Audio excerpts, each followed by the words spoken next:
sky, and kings shall deceive. We have come into the night, thunder and raise in war a night. We have come into the night, thunder and raise in war a night. We'll fight for kings, for Ragnarok. Bring her up for Ragnarok, bring her up for Ragnarok, bring her up for Ragnarok. Welcome to Valhalla. Bring her up for Ragnarok, bring her up for Ragnarok, bring her up for Ragnarok. Welcome to Valhalla. I can feel it in my veins, the warrior inside of me. Bring her up for Ragnarok, bring her up for Ragnarok, bring her up for Ragnarok. Welcome to Valhalla.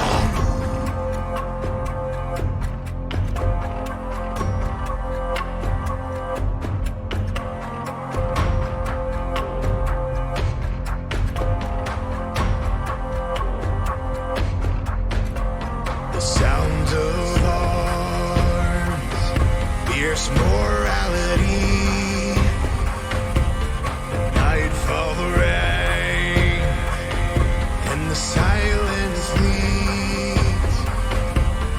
We have come into the night, thunder raising war a night. We have come into the night, thunder raising war a night. We'll fight for kings, for Ragnarok. Sail war. Bring her up for Ragnarok, bring her up for Ragnarok, bring her up for Ragnarok. Welcome to Valhalla. Bring her up for Ragnarok, bring her up for Ragnarok, bring her up for Ragnarok. Welcome to Valhalla. I can feel it in my veins, the warrior inside of me. Bring her up for Ragnarok, bring her up for Ragnarok, bring her up for Ragnarok. Welcome to Valhalla.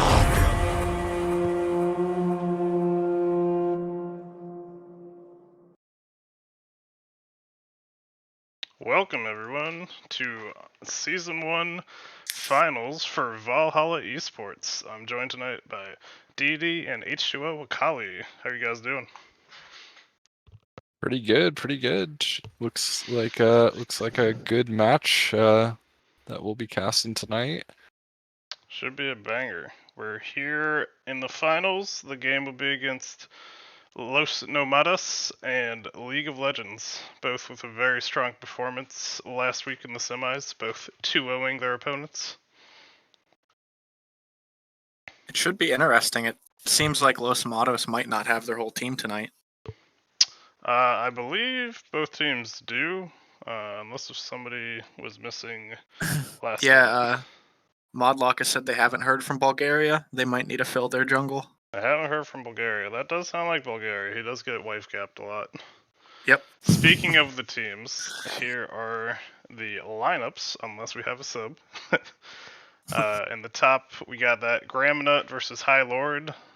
Both of them flame horizoning their opponents in both their matches last week, playing very well in the top lane. Zabel versus Bulgaria, hopefully. Will be a very interesting matchup. Both of them like to gank and try to get their laners ahead a lot. Kazuto into Snerbopsy, the classic carry in Kazuto against the support mid player of Snerbopsy with the big brain drafts. And then Mami Senpai and Trinity against Modlock and Boo I'm Arcana, both of which were looking great in their games as well. Yeah, I was checking out the matchups, pregame, just looking at them. It looks like top lane is pretty even. Zenith's got a bit higher salary, but overall, like Grandma Nut does have the split push style, which will be interesting to see how they face against Los Nomadas team fight style drafts. It'll be very interesting to see if they have Zenith pick champions that can possibly stand toe to toe against Gramanut's amazing picks such as Mundo. We all love Mundo here. Yes, your favorite champion in the top lane. I am very excited to see if they bust it out for tonight's game. So I'm waited with bated breath. If they do it, it's just for you. I Yeah, know I it's just agree. for me. It will be fun to see how that matchup plays out. Where they're gonna try to look for counter picks based on the sides they end up on for drafting. And as you said last week, Los Nomadas showing us how strong that 5-man team comp is. Where in game 2 they started off very far behind in the early game, but quickly brought it back together in those team fights mid game.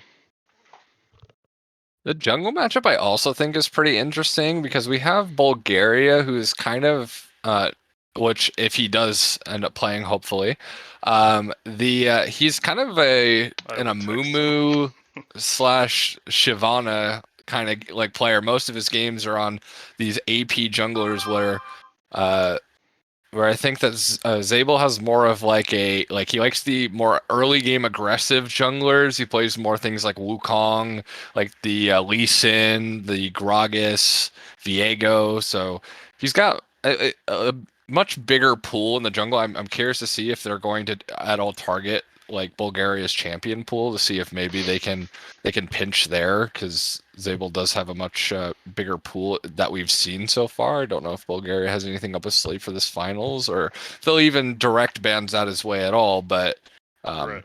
I do could think be very interesting. I do agree getting him off of that comfort of Mumu would be smart. He does have other picks, so it wouldn't destroy his champion pool, but Mumu is definitely his most comfortable in my opinion. I think What he's about he very likes the like scaling. Like he likes the Amumu, he likes the Shyvana, he likes the farming scaling picks where I think Zabel's got the more early game skirmishers. But yeah, go ahead.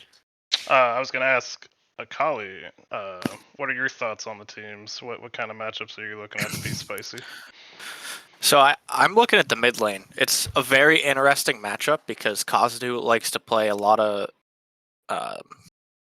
mages and carry champions, whereas Snare is the exact opposite. He plays very support-focused mid lanes. So it's going to be really interesting to see how the teams play around that and what they can do for their team. Very true.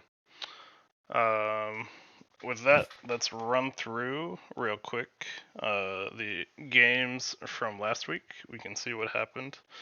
So this was the first draft for League of Legends, who were playing against Night Raid Owls. Big player in this one. We'll just jump to the post game. I have to talk about the draft. Kazuto and Gramanut showing up huge, along with Mombi Senpai with a very good scoreline.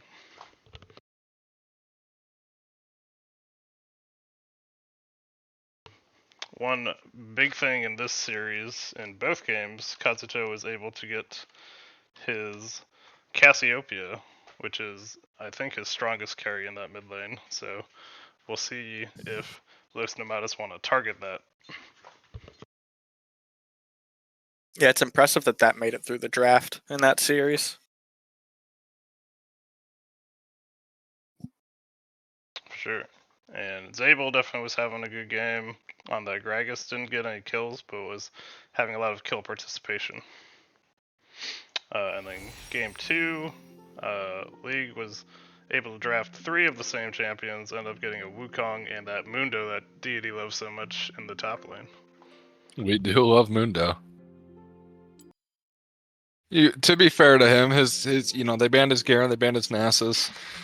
Was a little pinched there. I wonder if he's got any other kind of split push picks, or they might continue to target things like his Garen, which he is seemingly known for his Garen. But yeah, any of these split push champions, it seems like he is a big fan of.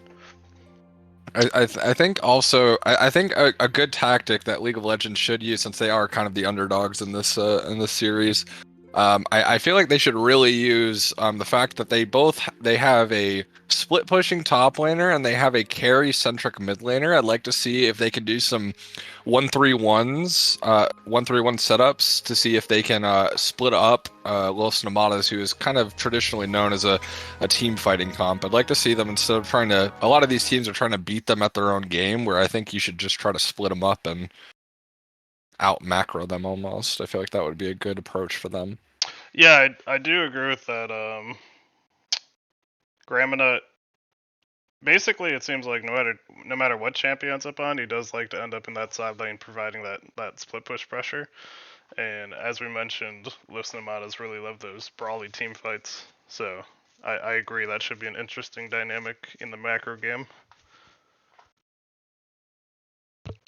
It's But interesting looking now. I still don't see Bulgaria online, so they may have a Phil jungle for this series. let's see, I texted him. What did he say? He said, "Yeah, I'll be up in a minute. Bulgaria will be here. He's just Oh, getting good. slightly wave capped, but he said he'll be here. He loves to jump on like just before 5 minutes, just in time to not lose your first round ban for game run. You know."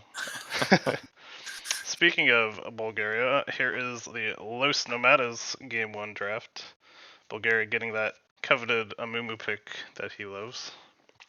And in this game, when we saw the draft, we were worried about the scaling factor, but Los Nomadas showing they can take an early game comp if you go for late game and take that early lead and close out a game. I know specifically in these last 2 weeks, Modlock has been just purposely looking to show out because he's had a lot of pushback from the community, people saying that he was going to get gapped by Arma and Nithros. So True. Luckily, Modlock had Buam Marcarna there to land all the Morgana Qs and carry him. yep, yeah, we all know she's the real carry on the team. Exactly. But definitely a great showing from that bot lane. Modlock going 11-2-7, Boo going 6-1-11. So great performances there, and just great team fighting in this first game from them. Got a lead and just snowballed it. Their game 2 draft was a little interesting. We had ended up debating for a while if it would be a Lux or Soraka mid. Deity had called it, and it was a Soraka mid with the Kate Lux bot. And it was Snerbopsy playing Soraka into Fence's Aurelia. That went okay for about 3 minutes, and then became a bit of an issue. It's always interesting to see what Snerbopsy is going to play. It's almost always some sort of support champion. Right. But where realistically, I mean, if they went with a more cohesive draft on Play Gaming, it should have been really easy for Plague to ride the snowball of that, you know, the flimsy made in the mid lane and take it to victory. But it just seemed like they were just not able to get their cohesion together in that in those fights, and their draft really didn't help their case because they just totally different team identities drafted in there. You got the Jarvan Irelia diving in, the Zaya, the Karma peeling back. It's just really, really anti-synergy. So it was very lucky that there was that draft gap for Los Nomadas, and they were able to take a almost impossible deficit and end up coming on top with it. yeah, we were sitting there talking about, all right, how are they going to get ready for game 3? And then team fights started, and just it was a little disjointed from Plague, but it just went the way of Los Nomadas, and they pulled it back and ended up taking that game too, despite the early deficit. So, as we said, you got to watch out for the team fighting on this Los Nomadas team. But with that, how's everyone feeling in the chat? Who's everyone rooting for? Who do you think's gonna win? League of Legends or Los Nomadas? I see Tech Ali saying he thinks it's gonna be a bot-centric game. Definitely both bot lanes popped off last week, and as far as top and mid, they kind of know what to expect in each other. So I could see a lot of fighting in the bot lane. It might end up depending where Zabel and Bulgaria go though for the ganks. I think you're gonna have the normal Nomadas gameplay where they're gonna try to snowball through bot lane. get Moglock all scaled up, and then have Snarbopsy on more of a supportive mid and try to just get as many dragons as possible and win the game through late game team fights. I'm just curious to see if I hope League of Legends go the opposite route and they try to, get their solo lanes ahead. They try to snowball, get Rift Heralds, try to break open towers and just open up the map to the point where Los Nomadas don't feel comfortable with committing 4 or 5 people to get those drags because they're in fear of losing more of their base or more of the objectives. For sure. And we do now have Bulgaria in the game call, so we will have the full team for both sides. Beautiful, beautiful. That's what we like to see. Let's see. And I got the Happy draft ending. page. So it looks like we should be coming up on the draft of game 1 very soon. Whenever both teams are around and ready to go. So, League of Legends. Do we who decided the picks? Is that going to be the runner up that decided? Did League of Legends decide blue side? They did the coin flip, and League of Legends won it, so Gotcha. League of Okay, Legends so chose blue side. I wonder what kind of pick they're going to prioritize then, since them wanting blue side makes me think that they have something that in their draft plan that they want to first pick. Could be possible that they're trying to pinch. I mean, they could be trying to pinch either mod or boost champion pools. Maybe try to take something away on the first pick. Right. Yeah, it'll be Be interesting to see interesting. where they're looking to put that prio pick, because I know a lot of times it's nice to have that counter, but I don't 'Cause, think I mean, the Kazuto pool will get pinched, but yeah, maybe it's an ADC, maybe it's a top pick they want. But here we are into the draft. It just started, so we're gonna yeah, get because this I don't action think started. they're gonna want to. Because I mean, Trinity and Boo, like Boo's much more of an enchanter player, where Trinity's been playing a lot of 80 carries support. Actually, the Ashe, the Senna, has played a little bit of the Sona, a little bit of the Karma, but I mean, it doesn't seem like their support pools overlap too much between two. So I'm curious, and I know Mommy Senpai loves the MF. Right. So I am wondering what they're trying to go for with this blue side. What they're trying to make sure the other team doesn't get, because it doesn't seem like their bot picks really overlap that much. We do see the Mumu banned away. Want to take away that comfort from Bulgaria, and then they take out the Ashe for Los Nomadas. They took out that Sona and Ashe. Yeah, it's very interesting. From that Ashe MF lane. Very interesting strategy, target banning Trinity and taking away that champ pool. Yeah, might be looking at, hey, if we get them on another Yorick champs. van. These teams just don't want to play against this Yorick. I had looked, and High Lord does play a fair amount of Yorick, and I think it's his highest win rate. So I guess people still don't want to deal with the split push because it changes the game dynamic so much. They first pick Wukong. That's interesting, because I'm not sure why you would want to go blue side to first pick Wukong. I don't think that Bulgaria is ever going to take the Wukong away from you. So that's an interesting. He plays it sometimes, so it would be possible. I don't think it'd be his first pick though. I don't think they'd prio it. They did leave Bulgaria's Shyvana open here though, so we might see a Shyvana in the jungle. They do pick up that Mordekaiser. Could be a flex between top, mid, and jungle technically.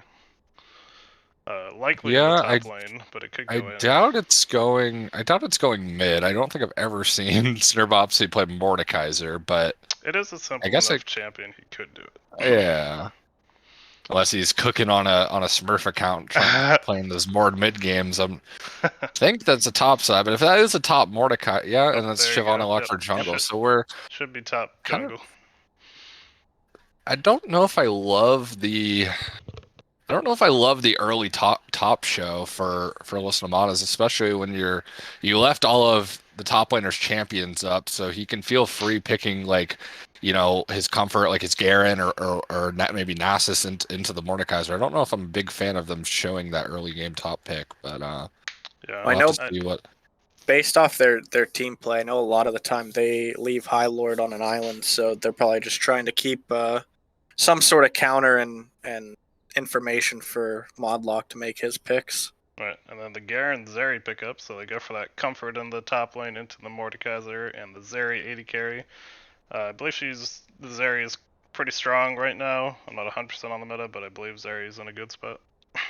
I think they want to pick, and it's also tough because I mean the Shyvana I believe is going to be AP. He could go AD Shyvana, but most of the time I've been seeing he plays AP Shyvana. Okay, so we do have the Jinx, so this is going to be a big. I feel like this will be a big support pinch for unless they really want to go for Kazuto's mid lane pool here. But I feel like if you're League of Legends, you should definitely be wanting to pinch Boo's champion pool here. Maybe ban the Morgana, ban out the Lux or the Soraka. Yeah, there's a cast. I was gonna say unless you have a counter lined up for Snurboxy, you want to take out the Cassiopeia. And I'd agree, another support ban would be good here. Taking out the Soraka from Boo or Snurboxy as we saw last week. I'll be interested to see if they let the Yuumi through. Oh, they're going to. Oh, Vintage calls ban Raka right as it happens, and they take out the Senna and Morgana. Bulgaria, we have Bulgaria metagaming. He is memeing or taunting in the Twitch chat as he is drafting. Always have to taunt Kid Boo. And the Thresh pickup for Boo Arcana. Definitely an interesting pickup for her. Oh, I had some inside information on this. I forgot that they were planning on playing this. I know. Well, luckily you didn't give it away before they picked it. Haha. Yeah. Teams may still be listening, but give away the info. Yeah. Modlock had been specifically trying to practice this with Boo Arcana this week, so they definitely have some games in on it. There you go. They got that Karma. They're taking the Karma away from Snurboxy here. Snurboxy. I think it is tough though, since you are very AP heavy on Wilson. He couldn't make it, and the Vigar pick, just the classic scaling carry in the mid lane if he gets locked in. Those cages also for team fight, once you get some cooldown on them, are very disruptive. So Veigar is a very strong pick into this comp. They really don't have any ways to get around. I mean, Mordekaiser and Shyvana just want to run at you. Jinx is fairly vulnerable. She'll probably be a little bit outrange to the Veigar, but yeah, the Veigar cages in this comp are very very huge. For sure. I could see Snurboxy taking. I could see him taking the Galio here for synergy with the Shyvana engage. Galio could be a good pick. Oh, it does and pick it. I think Galio is. I mean, it's not bad, but I do think it is very difficult to play into the Veigar Karma Zeri. I think it's very hard to get good engages off of. You're so reliant on your flash to properly get those in range of those taunts. I think it's going to be very difficult for the Galio to play out this game, actually. Well, I can see it. I think a lot of their engage is going to be based around the Shyvana ulting into the back line and then Galio ulting into the middle of the fight. Yeah, I just think it's going to be... I think it's going to be very hard to... I mean, it's really all on the Jinx to really get going in this game, so they're able to threaten lethal on the Zeri Veigar, but yeah, we'll have to see. I definitely think there are some...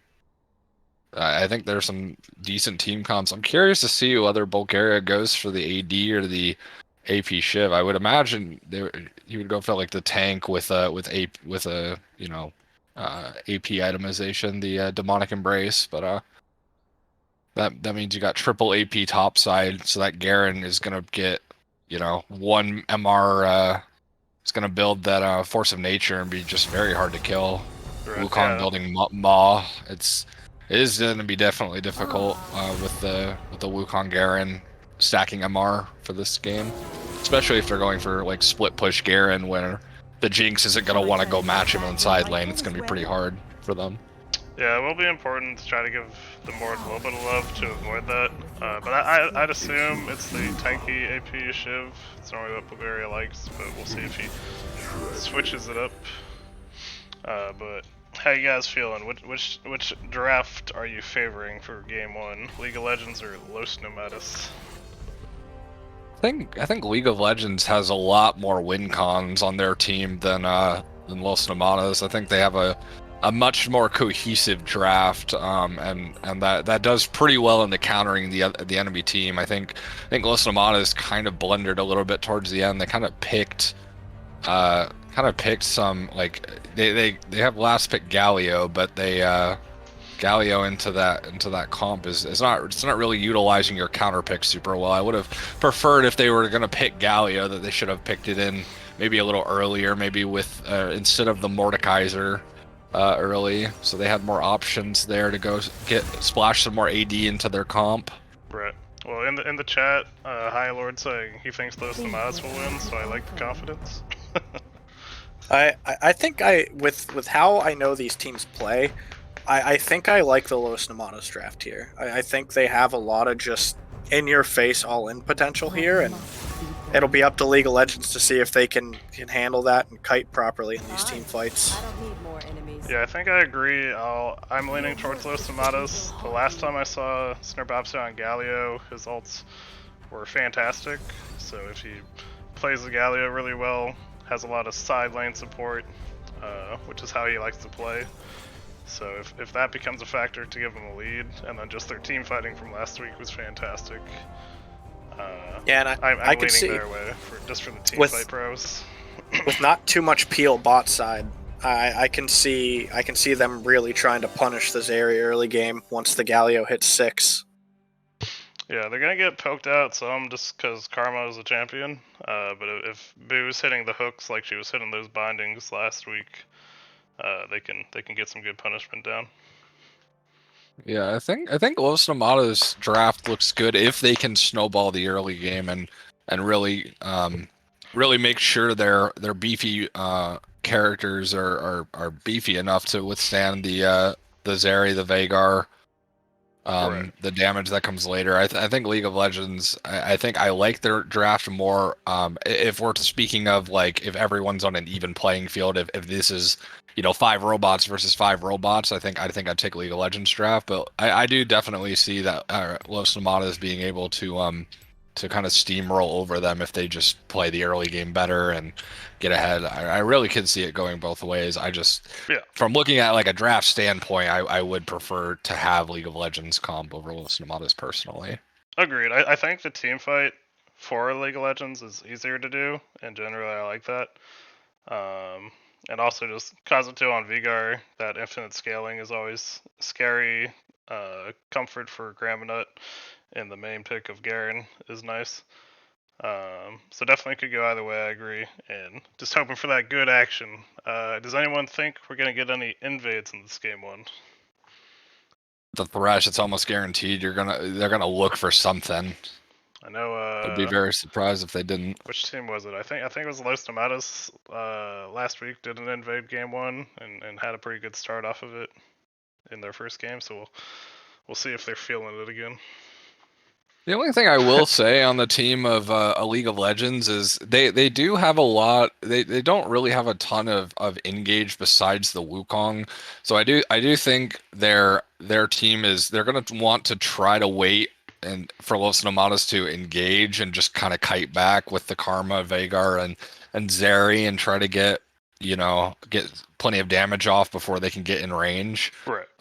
So I do think it can be tricky to you definitely can't face check into Los Nomadas. They will definitely steamroll you. So it's just very much going to be about how they can macro and how they can set up for these objectives.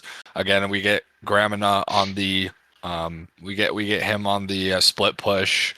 If we can get some action going top lane, which I think it would be smart of Zabel to honestly get Garen going if he possibly can early. So, you have to send 2 people to stop him against the Mordekaiser. So we'll have to see how that goes. But I mean, I think High Lord's been playing pretty good League of Legends lately, so it'll be I think it's going to be easier said than done rather. Right. I think there's going to be some very interesting interactions around the objectives as well, because Wukong does have the ability to bait out the Mordekaiser ult with his clone.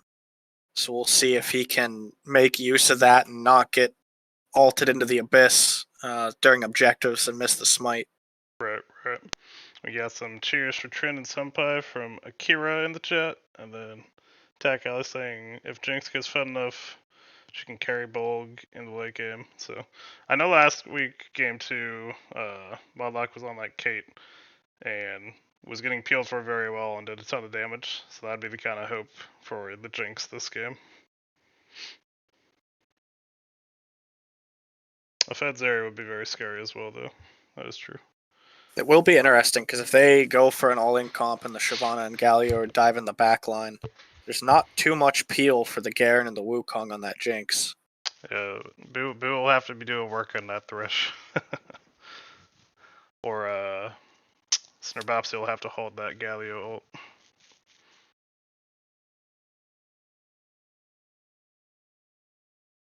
Here we go, loading into game one.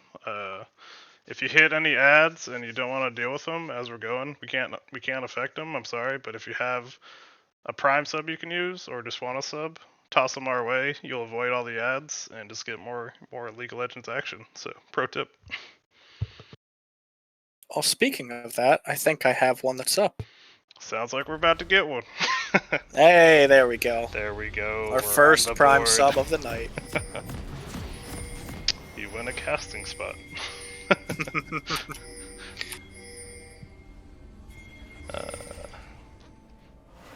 Objectives. I did objectives. Look at me. We see pings from Los Nomadas for the top side. A League of Legends head towards that bot side. Both teams expecting an invade. And going on opposite sides of the map. So we'll see if they ever cross paths before anyone bags. 30 seconds until minions There we go, foreplay. Got that Prime. I do find it very bold of League of Legends to go for this invade. Actually, if Los Nomadas just ran for that bush and stacked, I feel like that would have been painful to say the least. Yeah, it was for, one where I League of thought they Legends. might have just stacked the bush and waited for the invade. Because having the worst engage if you walk into it is very detrimental. But And Ooh, walking into that Mordekaiser level 1 with his passive is Right. very terrifying. one Q and you get that massive AoE. I do have to say I'm a very big hater of Snerbopsy's runes in this game. I think he needs the flash, to be honest with you. I think he needs to be able to jump that Veigar cage, or needs to be able to get on top of the Zeri Karma. I think Ghost is. It might be nice, like if you can get around the Veigar cage and get towards the Zeri. Maybe he just feels like he doesn't want to get kited. But I would have almost just gave up the TP in favor of the Flash Ghost this game, to be honest with you. Yeah, I agree. There- Flash would have been very nice. I'm okay with the phase rush, but yeah.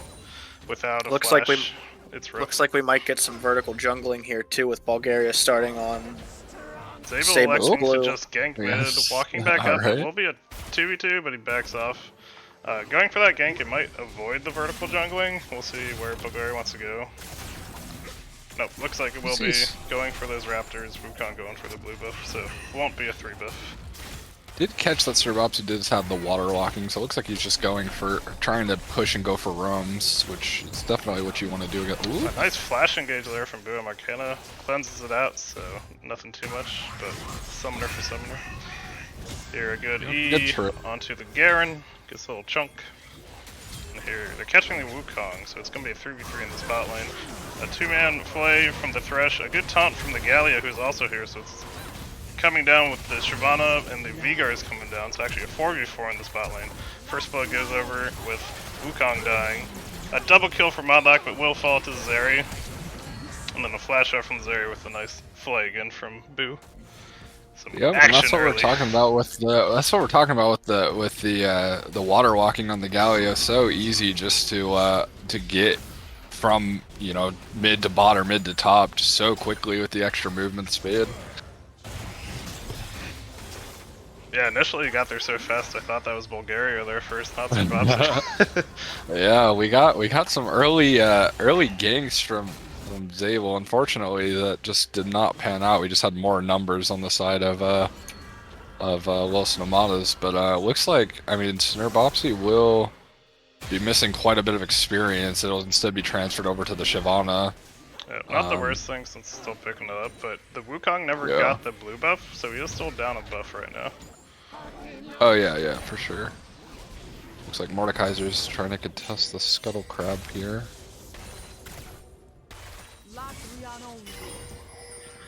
Do you think Good the 2 kill? slow and a root here onto the Jinx. Getting a good chunk there from Mami Senpai and Trinity. Here again, This High matchup Lord is getting the passive going off, getting that chunk damage. this matchup is very rough for Garen because I mean Mordekaiser just has much better sustain early and much better push. His abilities do really help his range, or like into this matchup, Garen really can't do anything against it until he starts getting some items. Yeah, Garen just kind of wants to exist until you get your ult, and then you have kill pressure. But it's also kind of what Mord wants to do, so it's kind of one where Garen just exists until you get items and don't care about the damage as much. It is interesting with that roam, the Galio is only down 1 CS, staying fairly even despite getting to bot lane. Ooh, close one. True, he was, I believe, helping take some farm bot, so Looks help like a keep it dive even. angle from Zenith here. He's got the flash ignite. Okay, looks like he's a little dissuaded by Garen's Warmogs. Oh, just Oh, ignite. okay, there you go. the dubstep ignite. Alright. Unfortunate for Gravnut, stayed a little too close and got into that ignite range. Will fall and lose a little bit of farm to that tower. And here, Shyvana and Jinx are starting up that dragon. Should be a pretty That free is one. definitely not what you want for League of Legends. You definitely want your top lane to get ahead in this match. I would have liked to see Zabel go for the top lane ganks early instead of trying to brute force bot lane with the Galio roam. But you know, alas, what's done is done. We can hope that Grimnut can just scale in the side lane and get back into it. But it's definitely I've been where the Garen is. It is not fun to be a top laner right now if you're Grimnut. Yeah, and the weird start from the Bulgaria taking blue from League of Legends kind of forced Wukong to stay bot side. Yeah. Could have just gone and done the vertical jungle, looked for a gank, and then backed and looked top side, but pans out in a little bit of a lead in that top lane for Los Nomadas.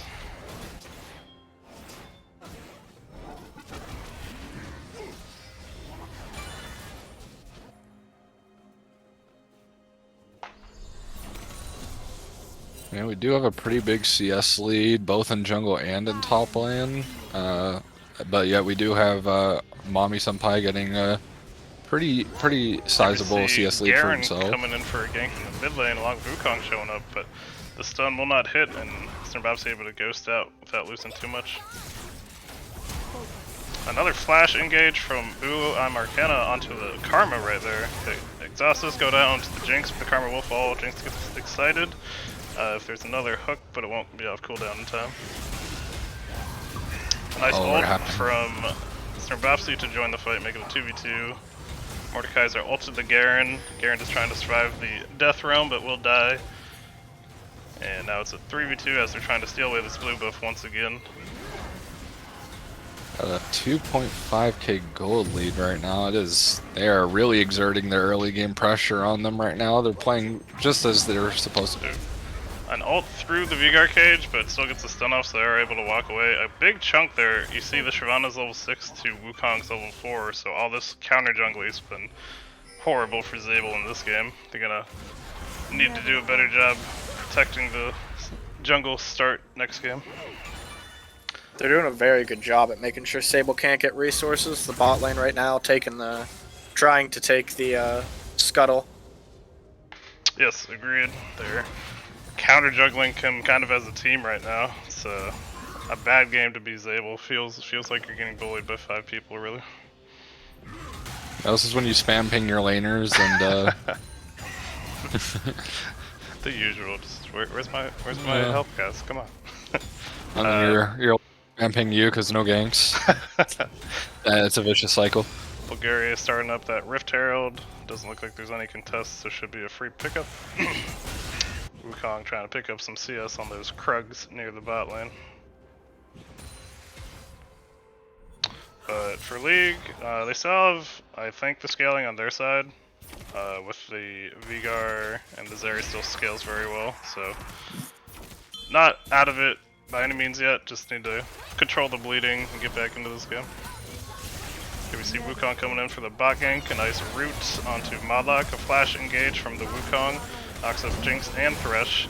The heal tries to get Arcana out, but will not fall to the Wukong. Nice for him to get a little gold. In the meantime, the top tower is being punished by Los Nomadas. Take it down to 1 plate remaining. So just getting a ton of gold onto that Mordekaiser, showing why they just wanted to pick it up early for High Lord. So if you feel comfortable on it, go ahead and play it. It looks like they're going to get him first tower gold here as well, which is pretty big. I mean, that trade definitely, I think, does go better in terms of does go better for Los Nomadas at least. At least League of Legends are getting some gold on the Zeri, so they can hopefully have a team fight presence. Seems like, I mean, Kazuto, even though he's been sitting in the mid lane the whole game, it seems like the farm lead really isn't sticking. Snarbopsy doing a good job picking up all the farm while roaming.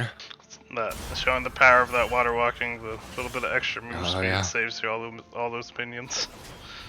Yes, sir. It's a very underrated rune. I think more people should honestly take it on Gallia. I think it's, I mean, even if you're going a splash of the blue tree instead of if you're going for something like the Aftershock, you can still go water walking instead of something like Transcendence. I think it's much more value if you're going for those early roams. And Los Nomadas has rotated this Mordekaiser down to the dragon, have 5 men around it looking to pick up this dragon number 2. Garen can use this time to catch up some and farm in that top lane, maybe look for a plate. And should be a dragon to Los Nomadas, doesn't look like they'll want to contest it. Mordekaiser's trying to be sneaky in that bush in case someone walks up. We'll see that they're on it, but there's nothing they can do to stop it. Shyvana getting drags is very scary. I'll give us the Vigor stat count. We are at 83.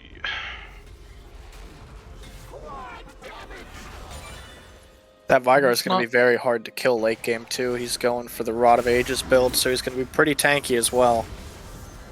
Yeah, he will definitely be tanky. Good thing for Los Nomadas, they do have they do have a Fed Jinx and a Fed Mordekaiser to help them. I think if Mordekaiser is able to stop or grab the Vagar, it's pretty much curtains for him. Another flash engage there from Boy Makrana. The hook does not land, but the play does an ult into it, and Mordekaiser's here also. 4v2 in the bot lane, picks up a kill onto Zeri. Trinity gets out with about 100 health. Pretty good. I mean, you do lose a lot of summoner spells from Los Nomadas, but they are going to get a lot of plates, so it'll probably even out. Yeah, showing that they can really push the tempo in this early game when they're roaming as 5, looking for objectives, and keeping the pressure up, opening up about a 4k gold lead, and a hook onto Kazuto from Uwe Marcana.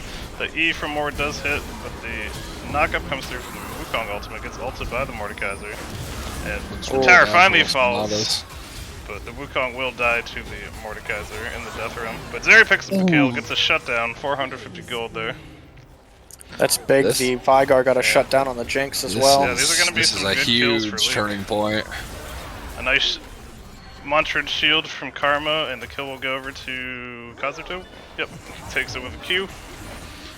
So that was a little bit over anxious from Los Nomadas there. I think they should have just left after the Wukong and Vigar came. I don't think they were in the position. They kind of just blew their summoner spells already to start off that fight. I don't think they should have kept pressuring that. Yeah, I agree. I think they thought they were going to kill the tower a little sooner, but that last fight just gives it so much armor and magic resist that it took forever for it to fall. They took way too many tower shots, and the death timers were too low still. Got a couple more plates onto Modlock though in the mid lane, so he's sitting pretty on the gold. He is at almost 6k, almost 800 up on the Zeri currently. And just got a plate, now it's 1,000. So Modlock is having a good lead right now in that 80 carry roll. I mean, Los Nomadas is definitely still in the lead here with still about a 4k gold lead. Actually got 4 plates right there, so despite giving over some shutdowns, keeping up the pressure on these towers. Only 1 plate remaining as they will fall in 5 seconds.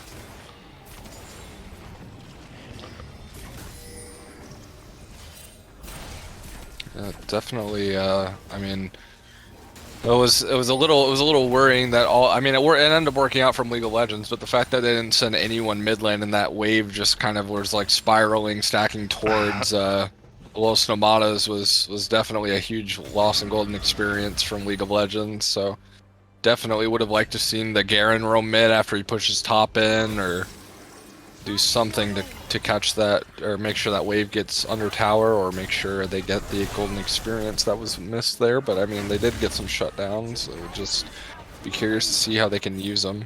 For sure. Now, Mord still playing around the spot lane against the Zeri and Karma of League of Legends. Meanwhile, the rest of the team picking up the Rift Herald number 2. And then Dragon will be spawning in about a minute, so I assume most of them will roam down. We do got Snarbopsy opting in for the tank Galio, it looks like. Doesn't look like we'll see any like Rod of Ages or any Everfrost for Galio. Looks like he's going straight into the Iceborne Gauntlet. Oh. Interesting choice. Boo said I want to kill the tower, but nobody else would hit it with her. Oh, Garen doing some damage, but the taunt lets Galio walk away. Yeah, I like the tank build since it looks like Bulgaria is going for more of a damage build in the Shyvana, so they'll still have like 3 main damage dealers, and then the tanks in Snarbopsy and Boo. There's no TP's top lane, so if Los Nomados group for this dragon, they may lose a decent amount top if that Garen stays and pushes. Yeah, I think here Garen just pushes, you accept, they're gonna get this Dragon 3. Oh, a shield and a nice hook onto Kazuto, doesn't fall for Boo, and they take out Kazuto right before the dragon spawns, now chasing down the Karma, flash over the wall from Bulgaria, but taken out by Jinx Dragons. That's definitely a telltale. We've all been there, that we just unloaded our whole kit and then just ult 2 from HP Mordekaiser. Sable flashes the wall, but nowhere to go since you're stuck in the death realm. Now still trying to run, but ooh, dodges the Q with the clone, so will escape, it looks like. But third, oh, he went back. Taken out by the Mordekaiser.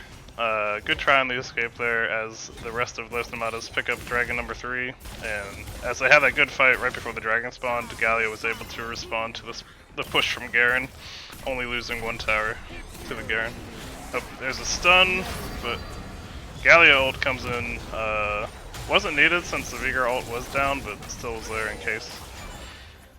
Yeah, I don't know if they're tracking the timer on that. If they're, yeah, I mean, I guess they just wanted to be more safe than sorry in case they got. See that Zenith does have a shutdown on his head. Don't want to give that over to the Veigar. Right. And now a stun on the Thresh. A flash ultimate from Graminut doesn't quite take out Boo Amarcana. And ooh, she is able to walk away with the speed boost. Ooh, it's painful to watch. Unfortunate. It's painful to watch. Yeah, There's a miscue on Kazuto that left her live in the realm of the living, unfortunately. Looks like she's had a couple of these fights walking away with just about 10 to 20 HP. It's been very close. She's been all about it. Like, try to kill me, I'll always live with 50 HP. I got this. An almost taunt to the Wukong, dash some minions to get away. Reset coming out from Mordekaiser and Shyvana, so the rest of the Los Nomadas team will want to be a little careful on this tower before their team's back on the map. Looks like Modlock is now looking for a reset. Has the Bork coming through as item number 2. Oh. Boo finally does fall, stays a little too long. Getting a little bit of damage down here on Snarbopsy as well, but is safe under tower with Bulgaria and High Lord Xena showing up. Bulgaria actually is ulting in, looking for the kill, eating towards the Karma. If I get it. A nice sidestep there from Snarbopsy, but gets flash Q ulted from Kazuto to pick up that kill. I think they were a little bit split on what they wanted to do there. It looks like Bulgaria was trying to chase down Zeri and Wukong, while looks like Snarbopsy was focused in on the Veigar there. Yeah, it seemed like Bulgaria thought he would ult E and just kill the Karma, and then just kept running forward. But yeah, I'm not a huge fan of the.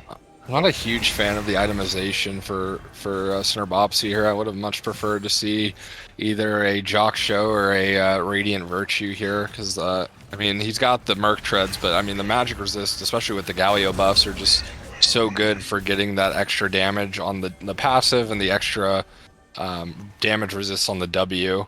Which I would have preferred, especially with Zeri doing magic damage and Vigar obviously doing a lot of magic damage, even Karma. Would have been nice to see a little more split resist and not go for the full Iceborne. I also don't think he really has to slow that many people with it, considering he has the Thresh with Glacial and High Lord with the Rylai. Seems a little bit excessive on the slows. Looks like Los Nomadas might be going for the 20-minute Baron here as they're setting up vision and kind of trying to pressure League of Legends out of their blue side. Definitely League of Legends does. They have a tough time face checking into them, like we talked about earlier. So I mean, yeah, definitely. If it looks like Zeri's bot, it looks like they might just take a free Baron. Graminut got a ward down, trying to keep vision, but with the Zeri bot, would be a rough team fight. Now they are starting it up. League of Legends does know, but will they try to fight? Nice hook there onto Graminut from Bua Makrana. Into the Galio taunt, and the Jinx will pick up the kill. Actually, Thresh picks it up. The true carry in the bot lane. And Baron goes over to Los Nomadas. I think we just let. You know, I mean, at that point, we just let Zeri get as much farm as possible, and try not to die there as Graminut goes in. We maybe can just push some waves and make sure they don't have immediate waves to push Baron with. But looks like they are going for that soul coming up. Yep. Immediate rotation in the soul, 30 seconds on its spawn, and trying to set up the vision once again. I think they are out of sweepers currently. Bulgarian, a little bit of a dangerous spot, but did not get punished for it, didn't get hit by that stun. A little bit looking to die there, but got out.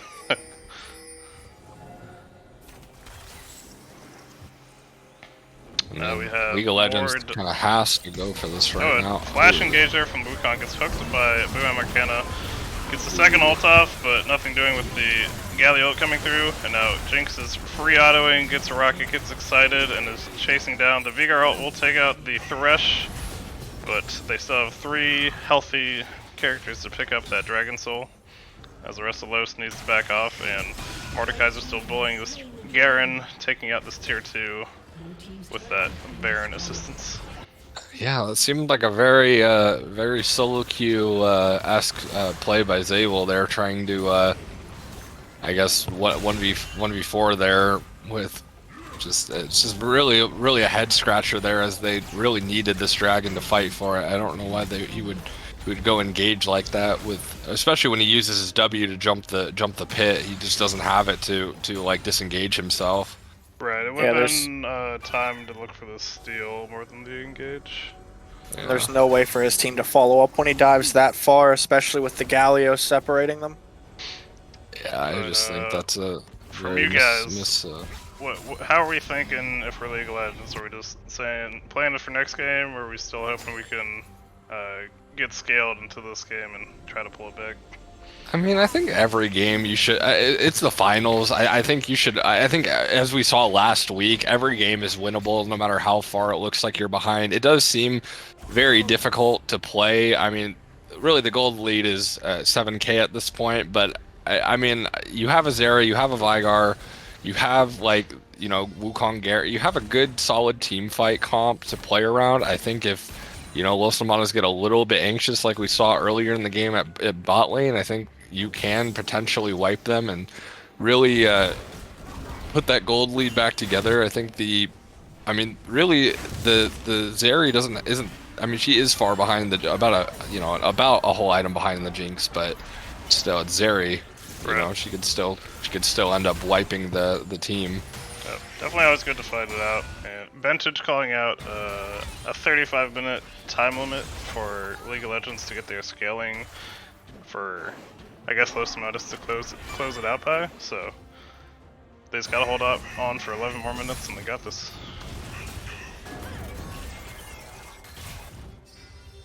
We have the Zeri side lane against that Mordekaiser. Is pretty okay as long as you miss the E, And then if you get ulted, you just kind of have to use your jump over a wall to stall. I mean, honestly, if I was Los Nomadas there, I would be looking for the collapse on the Zeri. Yeah, the dive would be a Galio. strong play because that I don't basically know why with we have tier Galio 2 in is where there. you should be dying, especially if you're alone as an AD carry.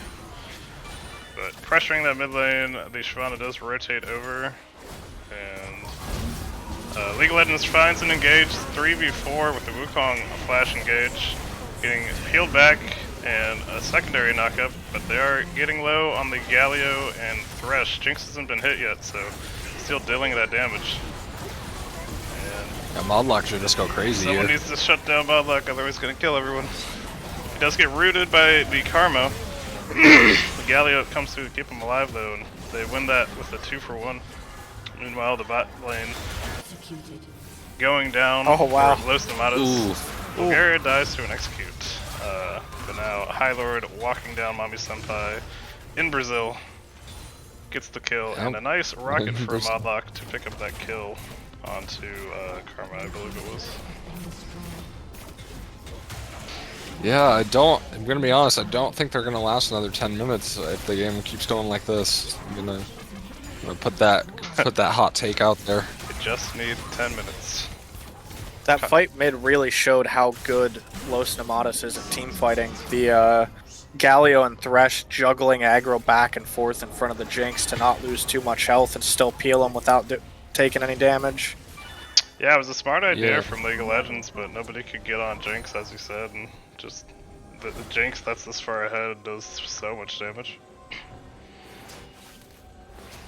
Yeah, I mean, I think these engages from, and we saw a little bit of this last week with Los Nomadas versus, Yeah, it was 4v3.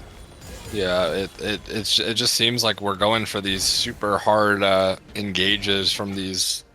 I mean, if I was League of Legends, I'd probably do the same thing. You know, you're trying to claw your way back into this game. You do have to go for some risky plays, but it just seems like they're not working out. The Veigar cage missed all 3 of the targets, like just by a hair, so they weren't really able.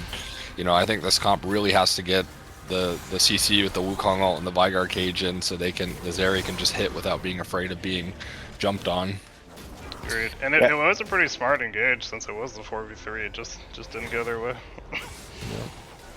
I think if League of Legends wants to win these fights, they need the Zeri there. The Veigar can't do enough damage to everybody by himself. Oof, this Baron melts so fast.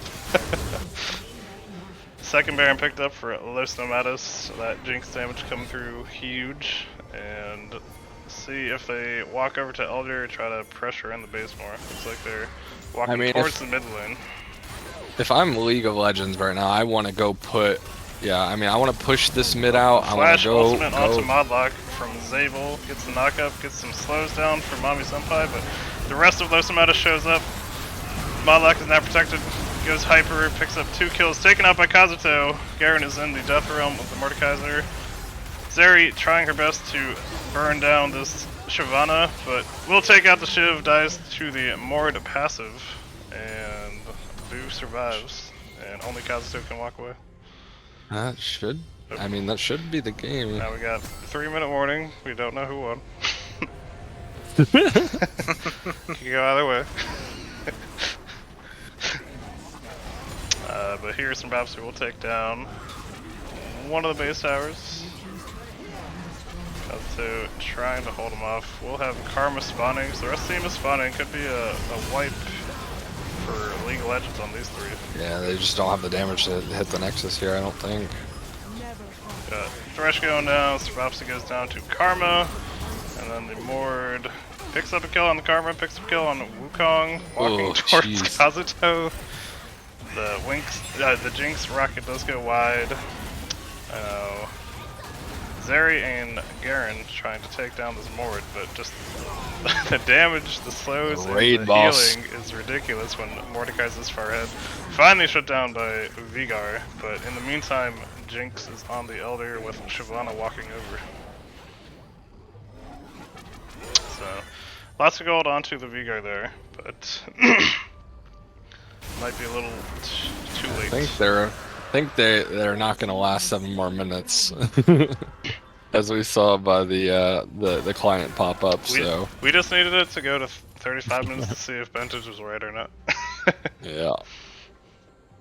But now with Elder on 3 members, Modlock picks up red buff, and Los Nomadas should look to finish this out as 5.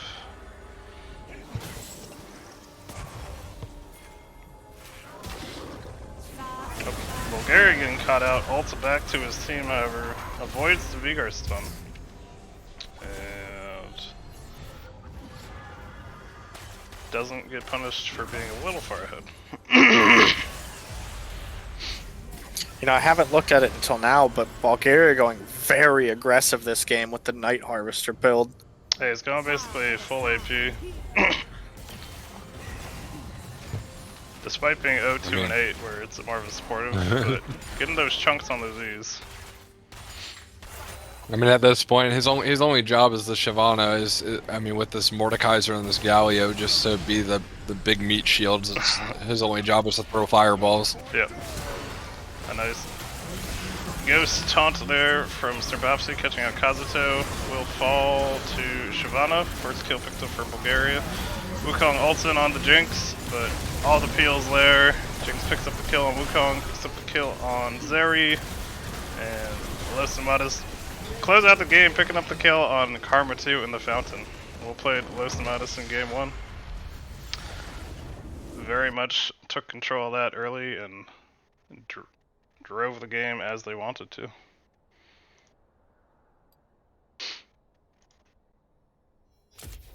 So Yeah, and I really think it does show that versus Los Nomadas, you can't draft these you know three no prio lanes against them and hope that you're going to be able to stop their early game snowball. It seems they're a little too proficient at it. They need something to stop the bleeding, whether it's not a a stronger pushing mid, or maybe trying to get a better top lane matchup. I mean, they did get the counter pick on top lane. It just seems like they're maybe Grandma's champion pool might just not be up to dealing with the Zenith Mordekaiser. yeah, it'll be interesting to see how the draft is updated. If they want to just ban out that Mord, if they want to go for red side, look for more counter picks, or see if they want to pick that Mordekaiser for themselves. But we'll have to see how League of Legends adapts and what Los Nomadas wants to run game 2. I'd like to see League of Legends take red side here. I feel like they really wasted taking blue side to pick the Wukong. I think they should take the red side and look for a counter pick to try to get one of those winning lanes. Looks like they took your advice. That's right. But And it's going to be hard for them. They're going to want to counter pick top, because even if they do mid, I mean, Snerbopsy's just playing support champs. There's not much you can do. He plays very safe and just plays to enable his team. He doesn't really play to mid gap the enemy team.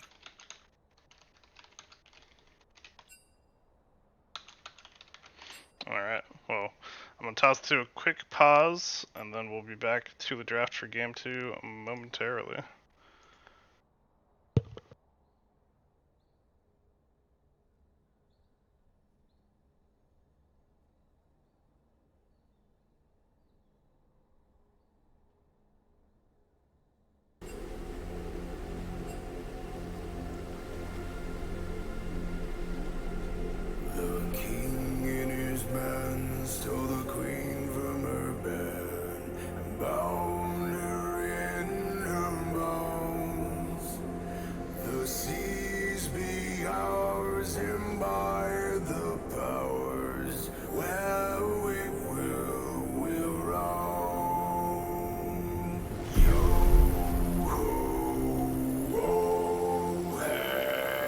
Towards the colors high, evil thieves and beggars never shall we die.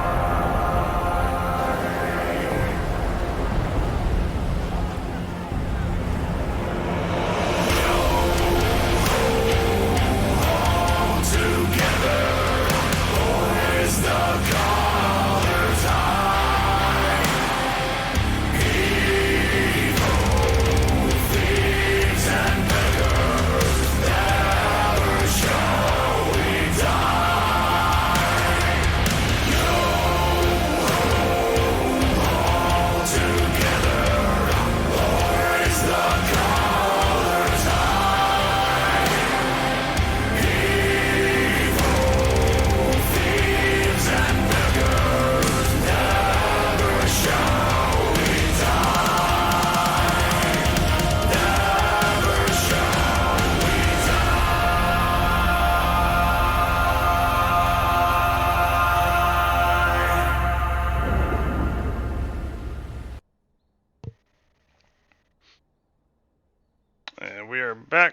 for Game 2 with League of Legends and Los Nomadas.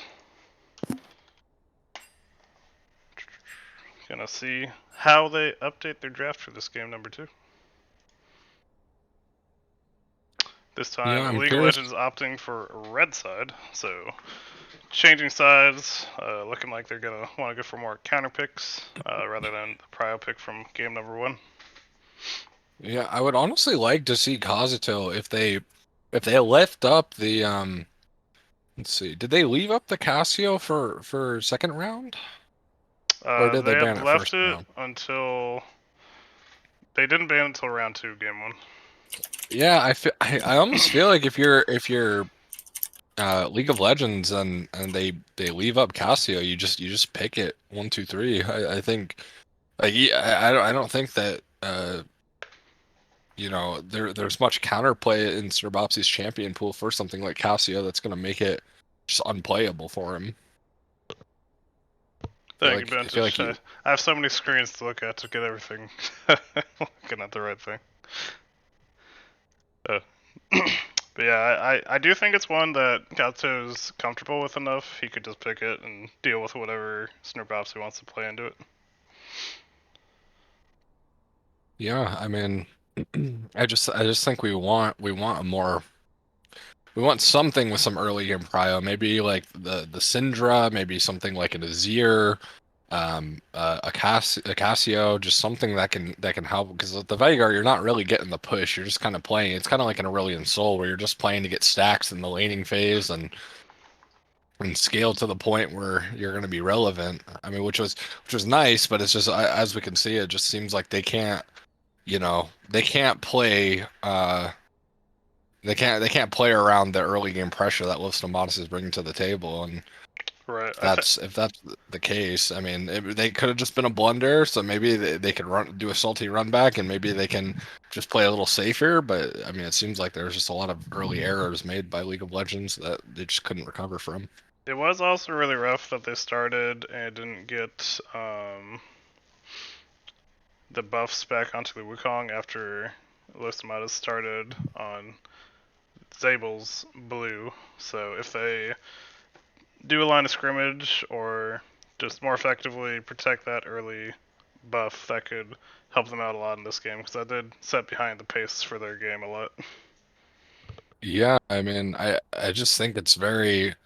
I mean, it was a combination of things, right? It was the Wukong not being able to get buffs. It was the early skirmish in the bot lane that got Jinx the 2 kills. It was the solo kill on the top side by Zenith. There was just a lot of there's a lot of blunders that happened early that just made it so hard. Once the Garen gets behind in the Mord matchup, there's not really much the Garen can do to actually outplay him. Kind of both. I mean, if you draft 2 meat sticks and one of them's got the bigger stick, that stick's gonna win every time. There's no hope in really outplaying it. It's just one of them's gonna hit the other until one of them dies, and then Right. whoever's got more firepower in their boomstick is gonna is gonna come out on top. We're not playing any Irelia versus Fiora. This is we got some meat mans in the top lane. League of Legends takes out the York and then takes out the Galio. Los Nomadas does the first 3 bans the same as game 1. Sona, Ashe, Asol, and then League still doesn't want to see a Mumu for Bulgaria. So we'll see Expect a Caitlyn first pick for Los Nomadas here. It just seems like that's something that they could first pick since it's left up for mod. We said stuff like that last week, but you never know with Los Nomadas. There you go. They They couldn't- just No, want that they're Mordekaiser again.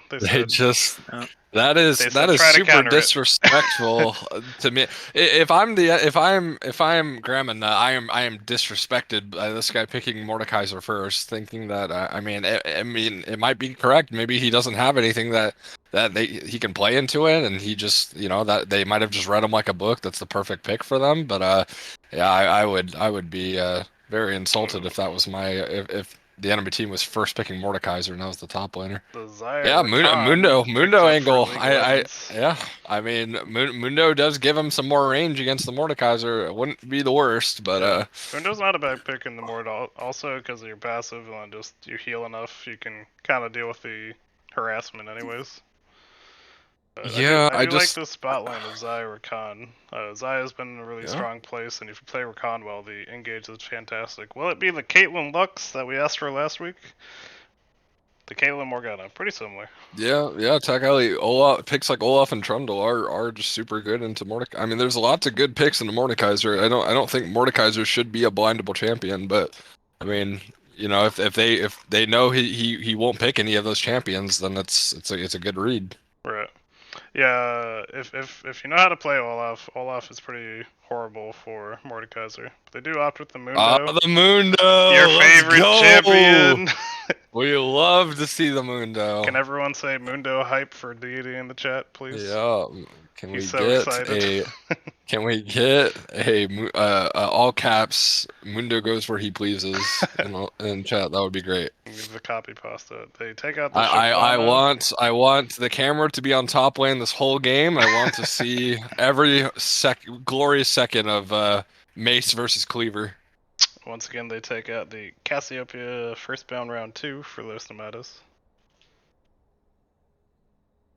It is very interesting that League of Legends doesn't seem to be making sort of any priority picks towards their mid, who historically in their regular season games carried them through a lot of situations. Yeah, I mean, I would have picked the Cassio on 3 personally, even though I am happy about the Mundo. I definitely would have liked to see a Cassiopeia on 3 there, since you know, we're it's our mid laner's best champion, and we're just, you know, Los Nomada's not respecting it enough for our first ban. I would be jumping if I was Kazuto. That's like them leaving up my Swain, you know. I would be telling them pick that for me. It's a little bit of the mind game where you could pick it there, but you still are like, oh, but what if I could get a better pick if I counter?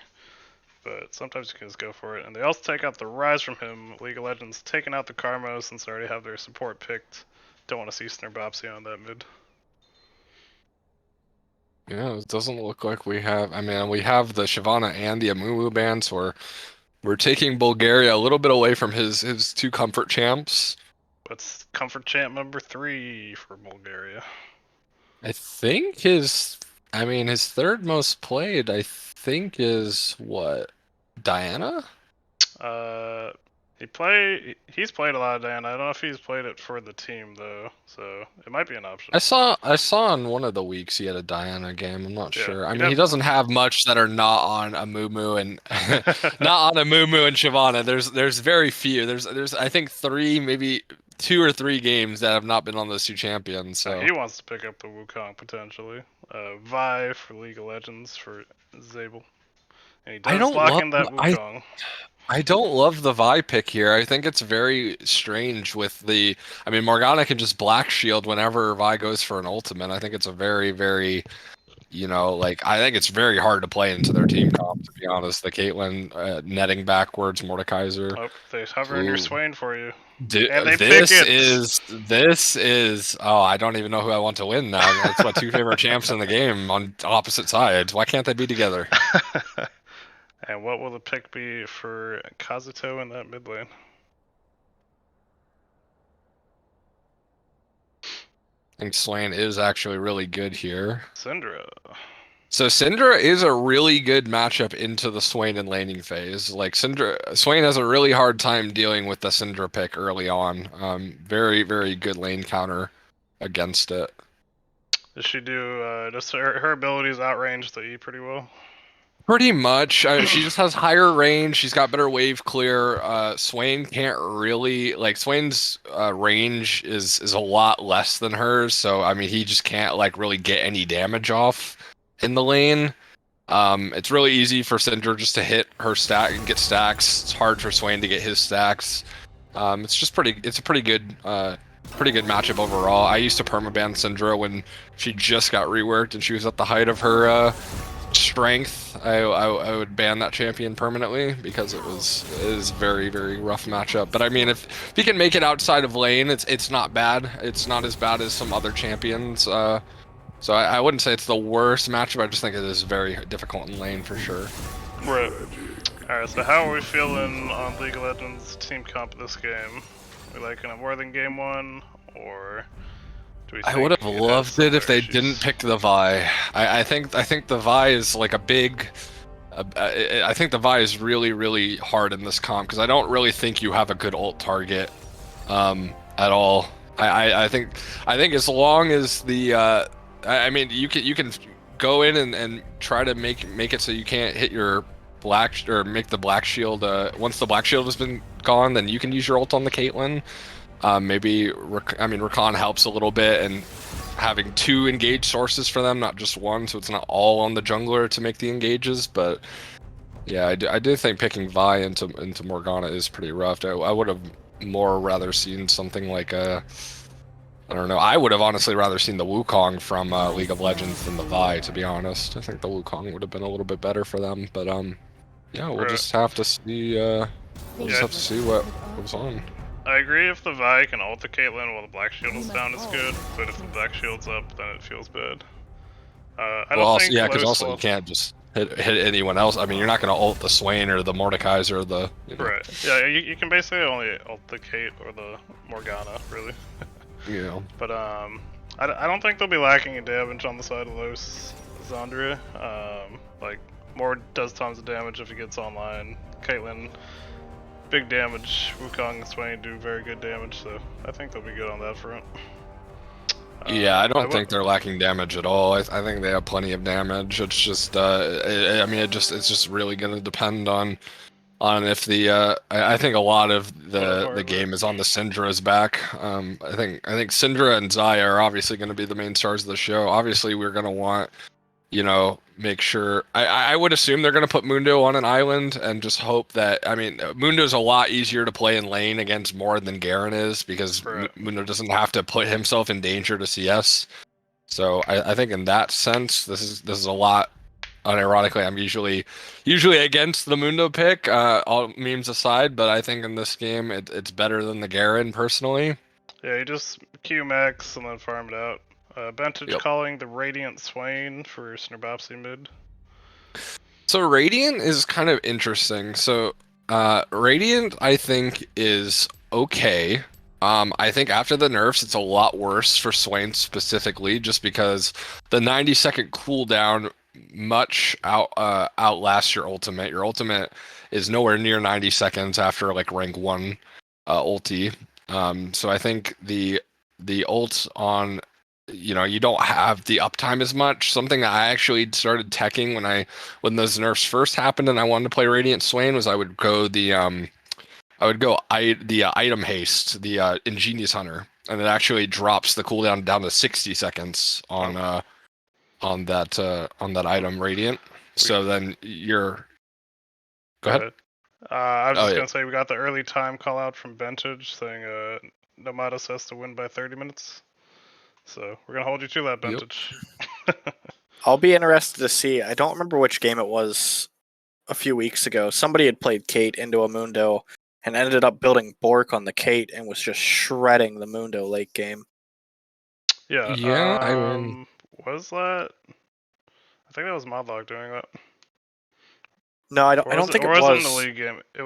Then it would have been Mavi Senpai. It may have been. I remember that build, and we were like not sure about it, but it made sense because the Mundo just goes so much heal. Swain runs over the game if he survives lane. Yeah, I think Swain is pretty good. I think Swain is pretty bad into Xayah personally, but I think that as long as the Syndra doesn't get so ahead that because they do have decent disengage with the Syndra QE once she gets her E evolved is actually really strong against Swain because it slows him and it stuns him for 1.5 seconds and slows him for another 1.5 seconds. So if Swain gets out of range while he's CC'd by the Syndra QE, then it's hard to keep his ult. It's hard to keep his ult up since he's out of range from everyone. Right. but as long, I mean, the Mundo and the Vi might just go ham in there, so it's very situational. It's hard for the Mundo to get out of Swain's ult once he casts it, since he doesn't have he has the CC resist, but not the slow resist from the Rylai. So I'm assuming Los Nomadas might look for an invade again, since they have the Morgana. We'll see how And the League of Swain. Legends wants to set up, if they want to stack a bush, try to look for a counter engage, or if they just want to do a line of scrimmage to see where they come in. Because definitely going to want to be trying to protect Zabel's jungle for a even start this time. I'm excited to see the matchups, though. Especially the solo lane matchups, I think are going to be very interesting.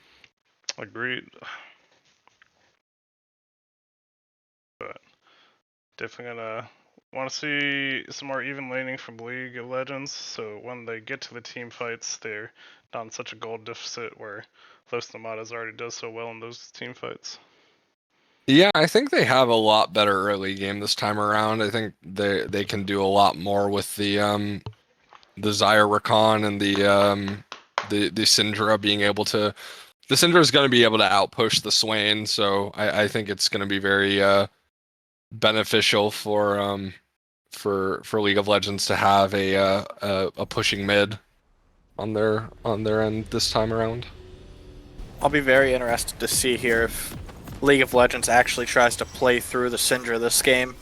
I think that's a big win con for them, and if Sable can get Kazuto ahead, it could cause Los Nomadas a lot of problems. It's a lot of pings near the bot lane, so Los Nomadas moving is 5.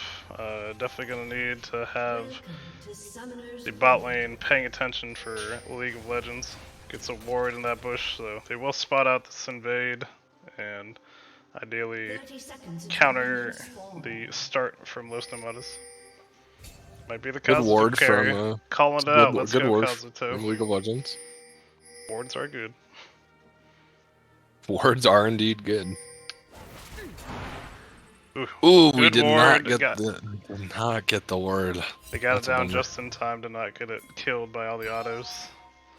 That's when you gotta go back and get a sweeper and then re-invade just to get the ward, Run because you can't back let up them do real that quick. to you. Yeah, you can't let them do that to you. This time Looks they're like they're- responding where it looks like they're looking for that blue start. They were backing up, but they see him coming, so trying to make sure Zabel gets a buff at the start of the game. Now they are leaving again, so a lot of mind games going on right now. Looks like they might go for the top side split here. The top side for League of Legends is warded up, so either side will probably know if one goes in there. Zabel is starting Bulgaria's blue buff this game, so see if we end up in a vertical jungle this time, or if Bulgaria wants to go and fight early.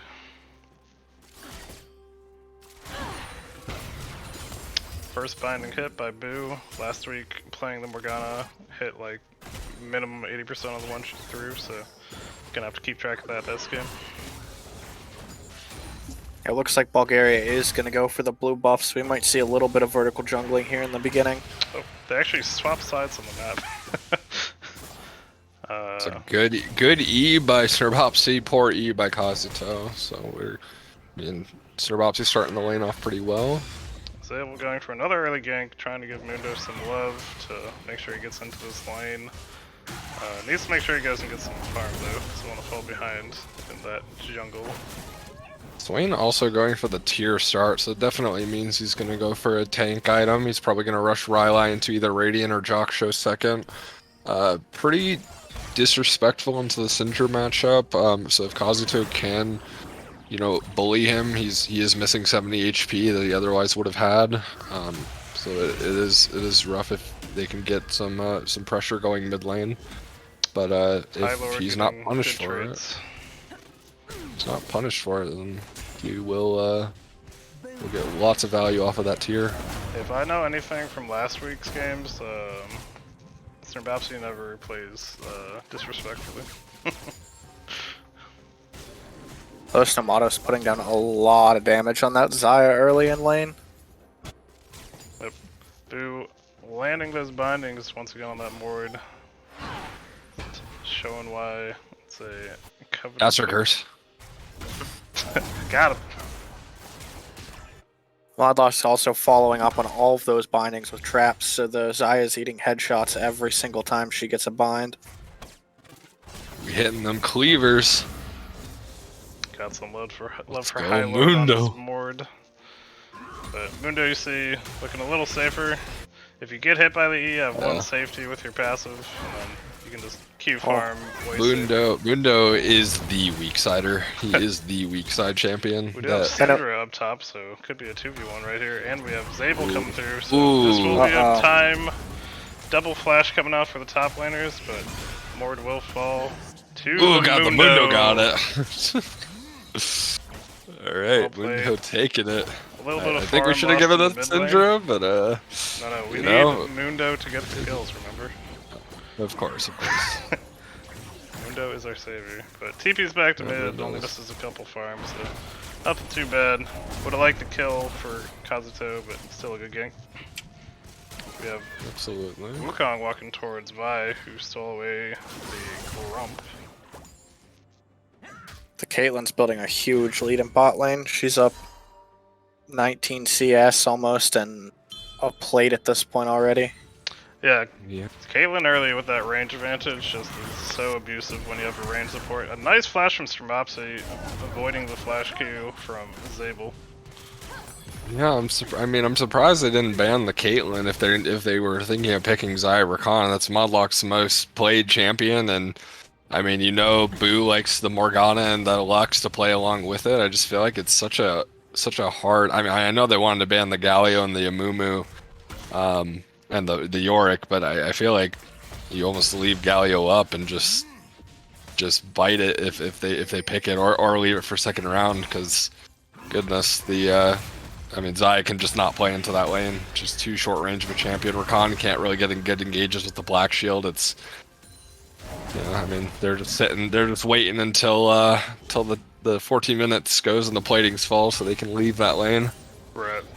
Here, Los Nomadas once again starting their dragon stacking early, going to right as it spawns. Another root hit for Boom Arcana, gets knocked up by Trinity, but now it'll be a 3v3 once the Vi shows up. Get a root. Not quite. Ooh, she got the biscuit for the extra mana for the Q. Almost. Kazuto was coming down, so if they had gotten a catch there, could have been something juicy for League of Legends, but good escape after the objective from Los Nomadas. Yeah, we have Kazuto roaming a bit more, so he is kind of losing out on some farm. For Snurbops, who isn't really moving at all this time, but they have the winning bot lane matchup. They have the you know, Mordekaiser's going to be pushing in top side. So again, we're in a situation where we're just hard to get the jungle prio that we need to get these early objectives, with the opposite sides of the map both pushing in the wrong direction. Right. He does hit for Swain, who gets stunned by Syndra. Merc treads are good. Merc treads are really strong into Syndra. You want to negate the early magic pen that she's going to get. She might end up going Leandri's on Syndra, but the early magic pen possibility of going Ludens, definitely good to get those shoes. Looking for a dive here in the mid lane. Gets the knockup, but the ult comes through to keep Snurbops alive. Forces out his ghost, however. Ghost for the flash on Trinity. I mean, it's pretty much flash for Swain ult, which I think is fine if you're League of Legends. You that Swain just not really having the mobility. It doesn't have ghost either, so there's a trade of summoners and an ultimate. Here we got the ignite ultimate down from Mordekaiser. Mundo does ult, but the ignite is on, reducing that healing, and will fall to the Mundo. We love Mundo. Right before that happened, I was gonna say if the Mord missed a QE combo, then the Mundo could look for an ult all in. But with everything hitting and the passive going off, nothing. High Lord is in a bit of trouble here, getting chased down. Execute. Unfortunate there for Zabel, unable to reach him. Yeah, I mean that is the problem with the Mundo is again it's like later in the game, you know they kind of shifted Mundo from being a early to mid game champ to a late game scaler in his last rounds of like changes and nerfs.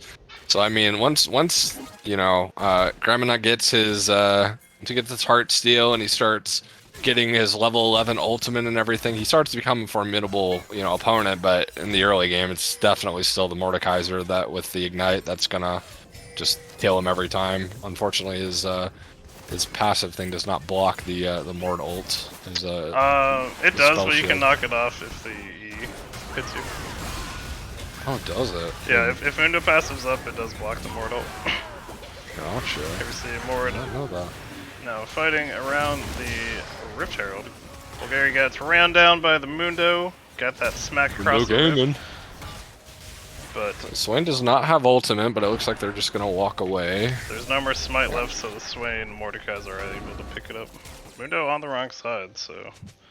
Oh, actually, no, they are on the right side. I got my eyes crossed. I don't know what I'm talking about. No, we're both confused. It's fine. But yeah, for Mundo, if you did the Mercs into your first MR item and then your Heart Seal, I kind of like going that build, because once you get a certain level of MR into the Mordekaiser, that's when you can kind of stop caring about him hitting you. But yeah, early he has the kill pressure. Yeah, the cleaver is definitely a lot of damage, but later in the game, once he gets the heart seal and stuff, he does actually start doing a lot of physical damage with all the AD he gets from his passive, as well as the heart seal proc itself is a lot of AD damage. Right. So I mean, yeah, the early game, yeah, most of his damage is coming from cleavers, but later game it is pretty mixed, which is why it is kind of hard to itemize against Mundo. It's another thing I love about him. Look at him. Mundo. Look at that man, chucking trophies. Going where he pleases. Gets plenty, dude. Doesn't need to worry about him. It looks like we might be getting the Rift Maker on Mord this game for the true damage on the Mundo.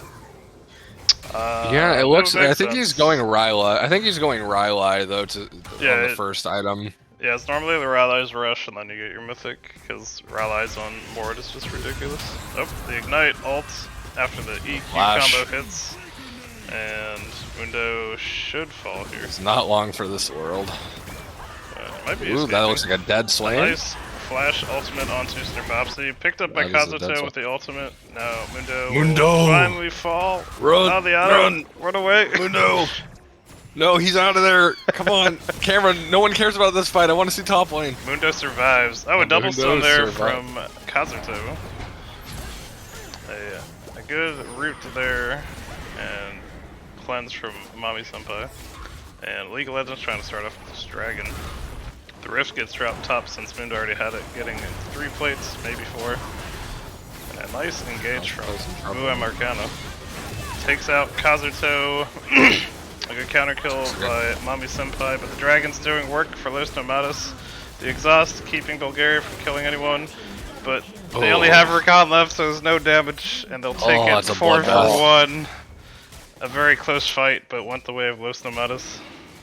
It's a bloodbath. It's just Caitlyn just free autoing in the back with the lethal tempo. It's just, oh!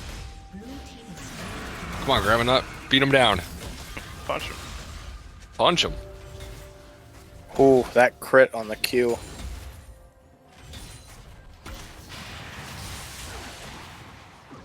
Now we see Snarbopsy walking at Kazuto menacingly. Yes, very much. The Mundo's getting pretty close to his Heartsteel. That'll help that health stacking. And then working on that MR will be nice for him as this lane continues. Just needs to hope Mundo doesn't get too scary in the meantime. Mord does have Can we get a Swain stat counter? Yeah, looks like Snarbopsy's really getting comfortable with the Syndra range. He's sidestepping a lot of those abilities. Here, Mundo picking up some plates of his own, gets 2, almost 3. But we'll want to back before Mordekaiser jumps on him. Mord actually running up the river. Mundo might be dead here. Mordekaiser ganking his own lane. The classic. We'd love to see it. A nice engage here onto Snarbopsy, ultimate from both Syndra and Vi. trying to Should be burn him dead. down. Oh, it doesn't hit that Ooh, Q. did not hit the Q. Very close. Gets the stun, and now Bulgaria's in the vicinity, flashing in, EQing. Ooh, the bonk. And picks The big up bonk. Kazuto with the bonk. That's a lot of Caitlyn damage on that headshot. Goodness gracious. Yeah, finished that Divine Sunderer, so that Wukong Q doing a lot of damage. Doing big bonks. The Divine Thunder actually very nice with when the Wukong will be hitting the Mundo, since it does max HP and heals based on the enemy's AP. And the High Lord taking out that top tower, getting tower number 1 once again. And still feeling good on this first pick Mordekaiser.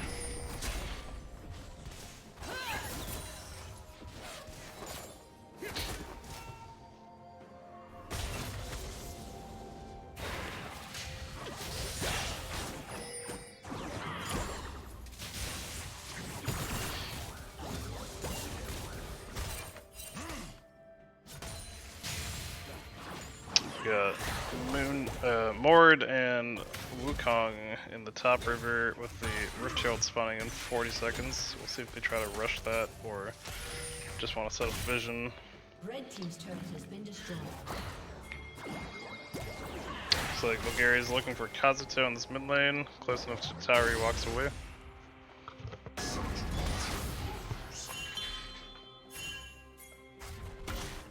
Imagine if I bought T2 boots. Who wants to move fast? That's a jungler though. Yeah. Wukong was looking for the red steel. Looks like Vi got it and gets ulted on. Kill goes over to Vi, and now there's a team fight breaking out 3v4 near this mid lane, but Swain is ulting in the middle of the entire enemy team along with Makrana ulting, stunning the Syndra, falling to Caitlyn, hitting another stun on the Mundo, and now Mundo is stuck in the middle of 3 enemies. And will fall. It's a Just all the 3-for-1. AoE from Swain Mordekaisers just shredding up that team. Yep, they got the double AoE of Swain Mord going on. Sable did get revenge on Bulgaria for looking for that steal, but they lost the team fight afterwards. Now Mabak will actually pick up the Rift Herald Eye. Now sitting 4-0-1 on that Caitlyn. And Dragon coming up in 1 minute. Seemed pretty good for League of Legends. It looked like Bulgaria was way out of line there, but the flash engaged with the Swain and the Mord and the Morgana following up. Yeah, able to clean up. There's always so many plays where it seems like Bulgaria gets jumped on and is too far forward, but then the rest of Los Nomadas just gets there and wins the fight. Avengers assemble and they're there to avenge their fallen comrade. Like, don't you touch my jungler. And it looks like the next fight will be over this dragon. We have Mundo sitting top lane, no TP, so might just be a give angle. We got Bulgaria jumping on Xayah, but running out with this shadow. Now Maldok dropping the Rift mid as Dragon is spawning, forcing the respect on the mid lane and getting that third dragon essentially for free. Rift will charge and take that tower down. Mundo bonking that top tower, so hopefully we'll pick it up and trade. There you go. Now it's 3 dragons and a 4.5 gold lead to Los Nomadas. And League of Legends trying to scale up and hold on.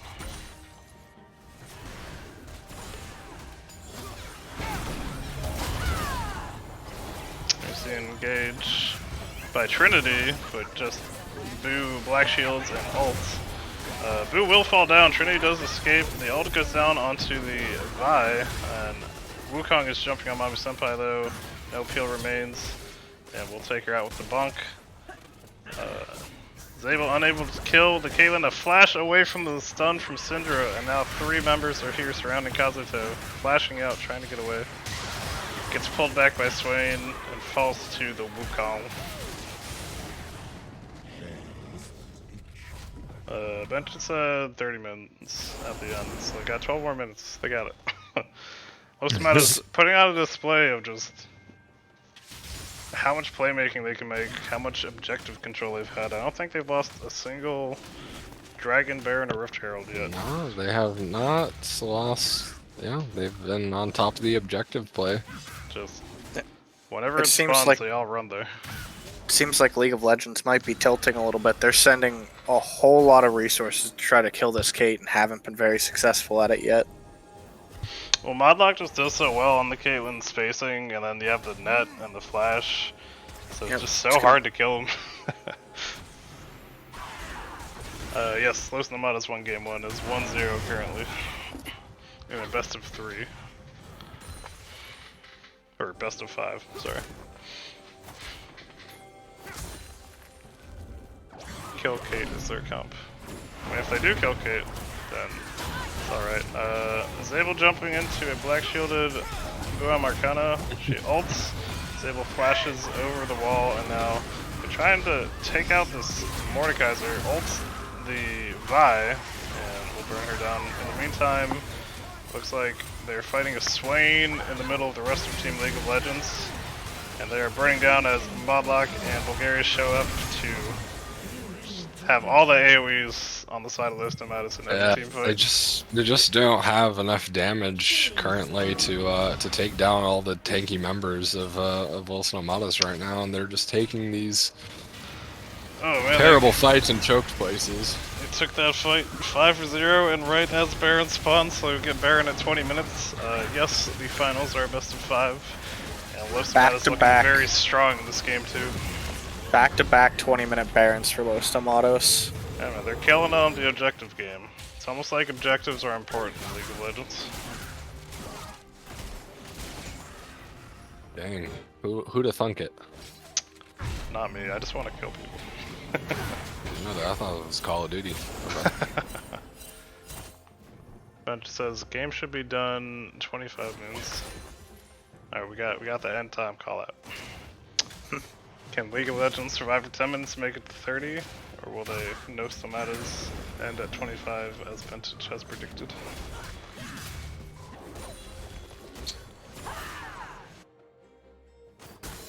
Here's Snarbopsy walking the Trinity. Jumps away from that E, so we'll be safe. But now trying to wrap around onto Kazuto. Gets the slow. The stun comes out, but the flash E rooted, pulled back in, and Kazuto feeling a little tilted on that play. This one's just looking like a Unfortunate. wash.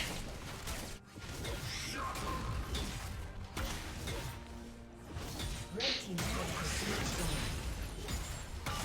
Los I know a Nomadas good looking majority ridiculous. of Los Nomados was ready for the season to be over. They've put in a lot of games, so they're trying to make sure these games end fast.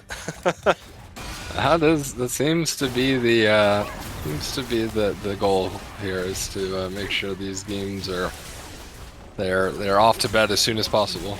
Did they reset? Most of them have 3-minute warning. Yeah, I think you're basically right on their vintage for the 25-minute win.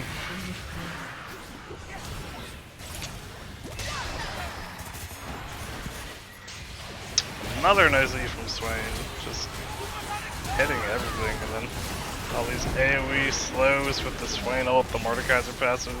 Sabasi barely not falling. And still not, the tower shoots him, doesn't matter, and now they're gonna try and avoid Mundo and walk back towards the tower. Look at this Caitlyn damage, oh my gosh. Shout out to Shocking. Flimsy at the beginning of this game too for calling it out that Swain was going to run over the mid game to late game if he got ahead early and survived. That is true, and Yeah, happening. I don't see a way that I think everyone ran over the game. I don't think it was, I'm not gonna put that on. I mean, Swarovski did play well in a losing matchup, but goodness gracious, every single lane I feared kind of just got ahead. I mean, the Mundo looked scary for a time, but Yeah, Not Los scary Nomados with CS leads in basically every lane. We can flame Buam Satan a little bit. She lost in the CS gap to the Rakan, but we'll leave that to the True. support items, I guess. Imagine losing in CSS support. couldn't be me. Bulgaria stalling the E so he could steal the blue buff from Swain. So I don't love the I don't love that. I mean, it doesn't really matter, but just in you know, something to talk about. I don't love the Snare Four-man Bopsy. engage here on the Mordekaiser. Ults the Rakan. Rakan ults trying to run away.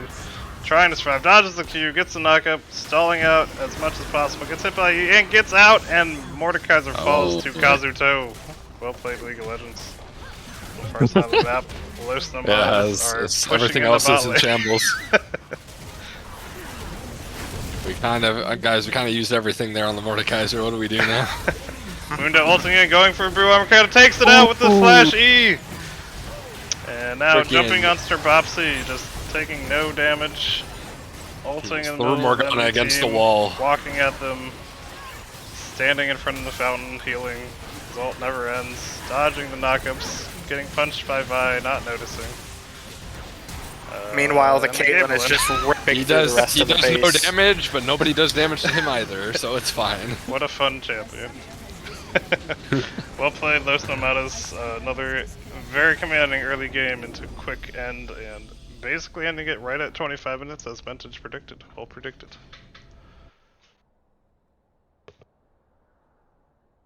Yeah, that's the thing with playing Swain with tank items is you don't do damage, but no one does damage to you. So Hey, Swain had top damage. You got it. It was just very slowly done. just not in the end of the game. But in the early game, he does damage, but once people start getting items, it looks very much like nobody's health bar moves, and he just stands there menacingly. I do the think the Rylai slow. Mundo was way better for that top lane for bright points. Yeah, but that I just think it Caitlyn didn't going matter. over was so huge. Yeah, Mundo can't really play against Fed ADCs, unfortunately. They just kind of kill him. True. Very rough for him in the top lane. Back-to-back games. High Lord getting those solo kills on the top. Yeah, I mean, when you're able to first pick the Mordekaiser and the enemy's not able to answer with any of its counter picks, it's it's pretty hard to play, honestly, when it just seems like Los Nomadas just have such wider champion pools that they're working with. True. They're able to draft in very in ways they really shouldn't be able to. I will say, just from seeing some of the teams in this league and following how the captains ran their teams, I know Snare Bopsy is very, very into numbers. They do a lot of scouting. They do a lot of planning. So it's definitely something they thought out beforehand, and we can see it come into play here. For sure. And I'm going to toss us to a quick pause while the teams get ready, and then we'll get ready for Game 3, see if League of Legends can reverse sweep, or if Los Nomadas can close it out here in this Game 3. We'll be right back.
for game number 3 here with League of Legends against Los Nomadas. We've got a swap coming in for the top and mid lane. They're sending Kazuto top and a Graminut into the mid lane, trying to change it up some for this game 3. See if they can't get something going.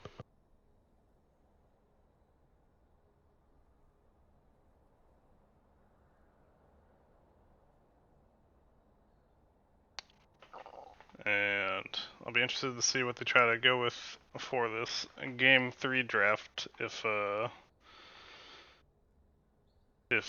Kazuto still wants to try to play that Cassiopeia top, what kind of pick he's going to look for. Maybe a Jax or some kind of bruiser carry in the top lane. And Yeah, I'm what just. Graminut I will think try this to run is. mid. I think this is a bit of a better matchup for League of Legends to maybe put. I'm curious if Kazuto will play something like a Cassiopeia top. Honestly, maybe we can see the Cassio top and the Garen mid. Be Right. interesting. But how's everyone doing in Interesting. chat? If you guys are hanging out and you got those Twitch Primes available, toss them our way. You can avoid random ads and help support the league. If you're not in the league and you're interested, DM any of the mods or really most people in chat, and we can get you an invite link if you're interested in joining the league. After this season's over, we'll be doing a lot of in-houses until season 2 gets kicked off. Has Bulg used his Twitch Prime? Bulgaria, use your Twitch Prime. What are you doing? You son of a bitch. But yeah, what are you thinking for this draft number 3, Deity? I don't know. I'm curious if League of Legends have ever practiced putting Kazuto top and putting Graminut mid, or if this is just more of a last-ditch effort. They feel like their backs up against the wall, and they feel like they have to really make a drastic change in order to try to get to bring it back. It is. I am definitely curious to see what Mindless they go needs a with gifted here sub. with this change. Why do you need a gifted sub, Mindless? You can do it. I believe in you.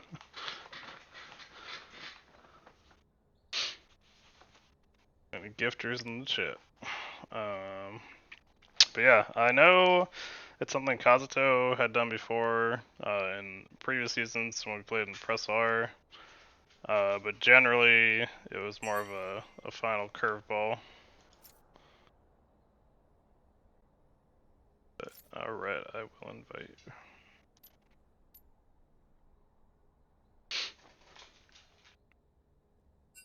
Kazuto just wants to get fed in a different lane. True. Might be the play. And also, if they're trying to pick the Mord, Kazuto might have a better pick into the Mord anyways. Oh, and we started the draft, and immediately they say, no Mordekaiser for you, High Lord. Dang, they're just finally done with it. Los Nomadas is taking out the Sona and Ashe once again. Yeah, I mean, if taking out that Caitlyn, it was a big pick in that game too. I wonder if they're gonna give a Mumu over to. I'm gonna assume that Los Nomadas is on blue side this game, right? Yeah, Los Nomadas is blue, Yeah. League of Legends red. They don't Gotcha. label it, but that is where they are. And they take out the Cassiopeia now that Kazuto's in the top lane, interestingly. And no And they are leaving up the Galio. Amumu. Left up a Mumu and the Yorick, so. They did leave up the Yorick. I guess the Kazuto might be playing something, maybe like an Aurelia or a Jax. Really good counters into the Yorick. Maybe they're not as scared of it. And Los Nomadas go ahead and pick up that Amumu for Bulgaria once again. Could technically be also flexed into the support, but 99% will be in that jungle. And Okay, Jinx so they're locking in the Morgana Jinx pickup. Morgana. So they're taking away picks from Los Nomadas' bot lane, which is, I think that's clever. I think they took away both the Arcane AD carries, so Modlock's gonna be in trouble here. True. He's a really big fan of Arcane. It's actually the only way he learned how to play AD carry. Exactly. He was a top laner before Arcane came out, but Boo picking up that Soraka, though it could still go to the mid lane, as we've seen with Snurbopsy. Okay, so we got the Soraka. Yeah, can definitely be a flex pick. That Bulgaria put has it used mid his if prime. needed. Look at that guy. What a guy. And I would assume they might just lock their AD carry here. It would make sense. And looking Ooh, like the the Jin, they Jin. lock in the Jin. See, I think Jin is a little interesting here. I think uh, Modluck has definitely been really good on these more hyper carry, AD carries like the Tristana, the Caitlyn, the Jinx. I would be curious if they since they picked the Jin, they're a little bit lacking in damage since you almost assume Snowbopsy is going to pick more of a supportive mid. Don't know what we're Brand picking. for League of Legends. Brand. I'm assuming that's a brand mid from. I'm assuming that's a brand mid from Grandma Nut. It's interesting. A Lux ban.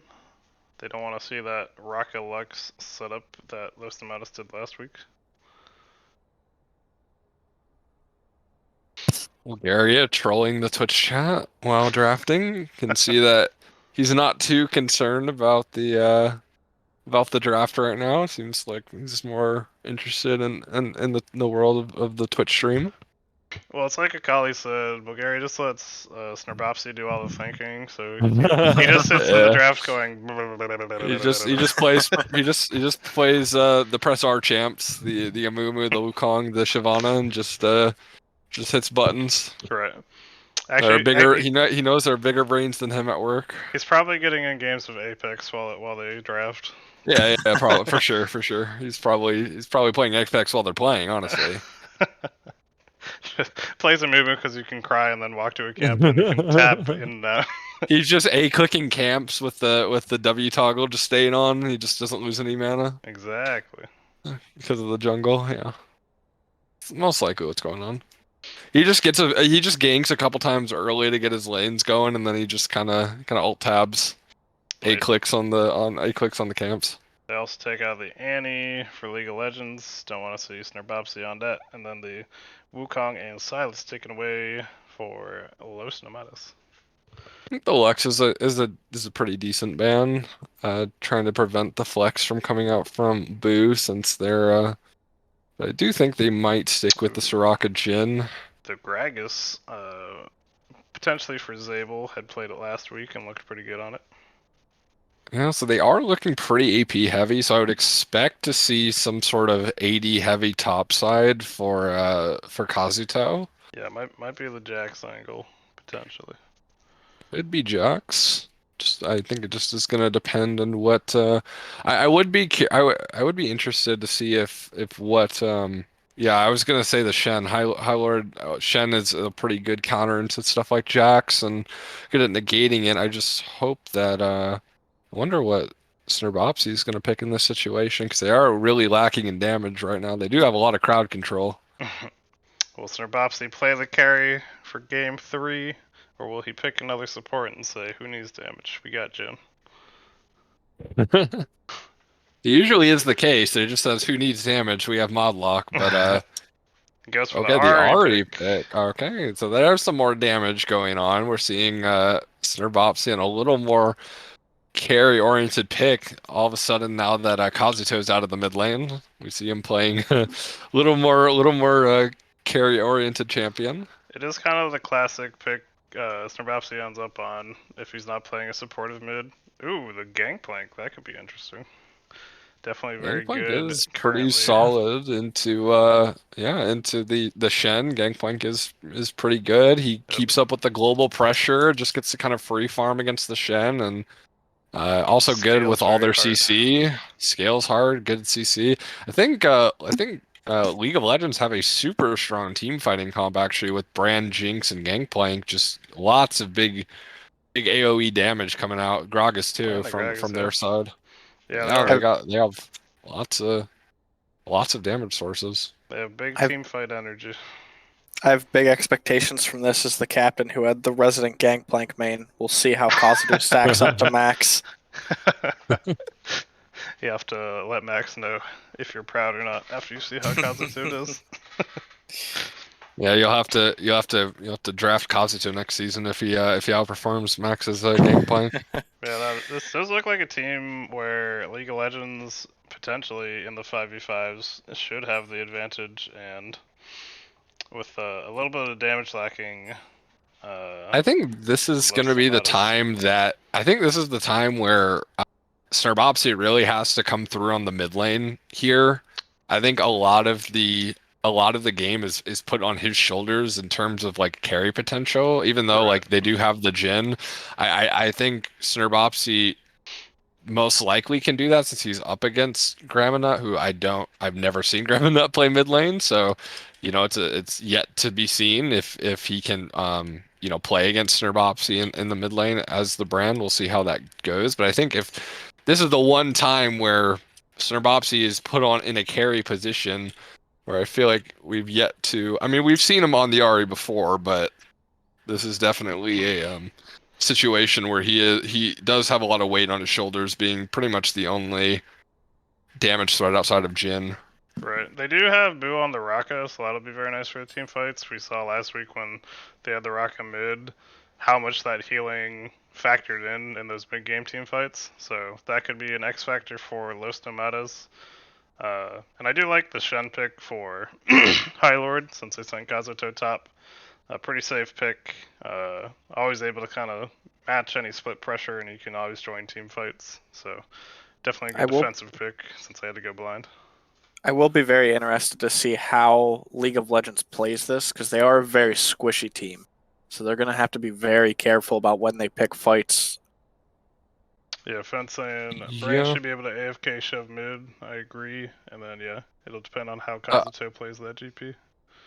I would think that Sable might go for more of a tankier Gragas this game than a lot of the popular like AP like Night Harvester Gragases we see, just because they do have a Soraka, so any a lot of the Gragases use the ult as like almost like a poke tool rather than an engage tool with the full AP Gragas. They just use it to chunk them before like a dragon or something, but with the Soraka they can kind of negate that big ult from the Gragas, so I would like to see a bit of a tankier Gragas.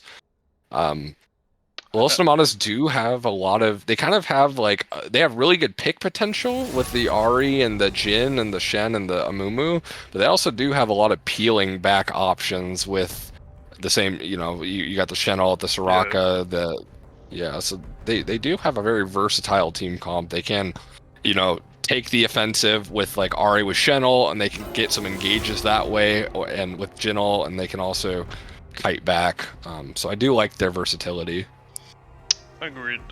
I know last week Zabel went with the AP Gragas, so we'll see if he sticks to that or if he does switch it up like you were saying.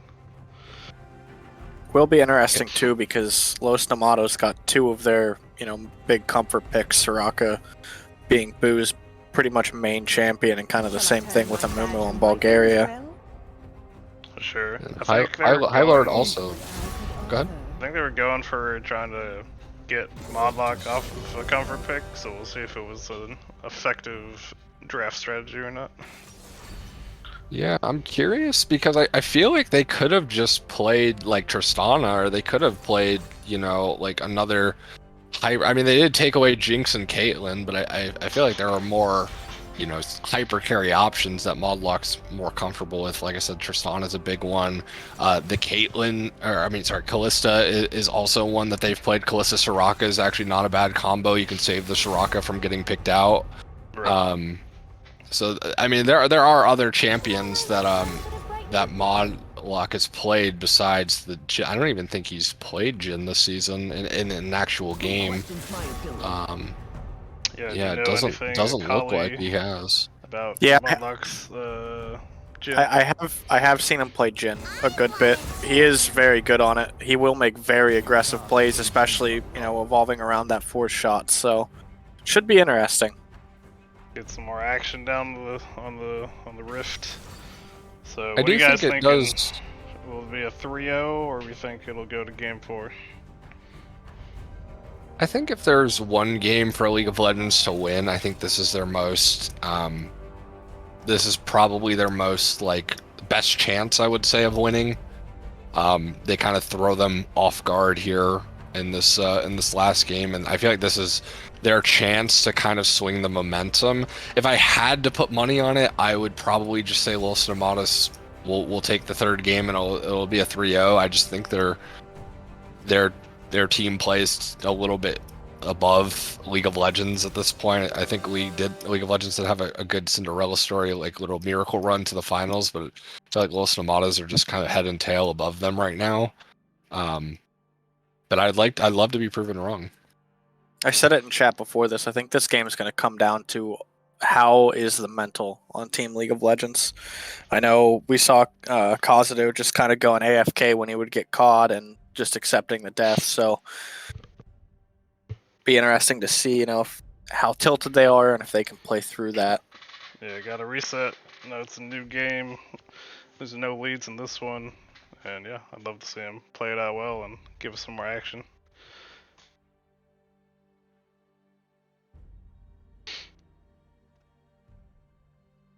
I had seen Gecko asking how much Kazuto actually plays GP, so we'll have to see how much mechanics he has on that champion.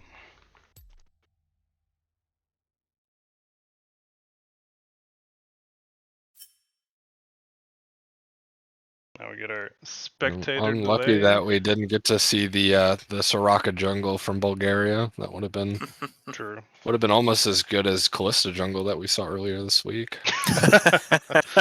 It was the best. Yeah. He can play GP pretty well. Good to know. We'll be looking for those barrel combos. Mr. Neat. Yeah, from first-hand experience, if Gangplank gets ahead, he can solo win your team fights. Right. Just a random No, barrel chunks I everyone think up. I think if they get ahead, I think their team fighting is just super. They have just so many damage sources on League of Legends that they could definitely make a strong case for this game. I think they have, Jinx and Morgana. I think can get pushed. Brand can definitely get push against the Ari. I think there's a lot of potential here for, with the Gangplank ult too. Even though Shen has the ultimate, Gangplank has his ult to match. I think there's a lot of potential for them. I just think they need to kind of put the pedal to the metal early game and try to get some of those early dragons. Yeah, for sure. Away from Los Nomadas. Yeah, I'm interested to see if League of Legends makes a game plan change to kind of adjust their macro play to try to match Los Nomados, because so far they've gone pretty much uncontested on all of these objectives in the past 2 games. Yep, it's kind of been a one-sided affair. This series has been. So I would like to see some fight, especially if this is end up the last game. I would like to see a close showing.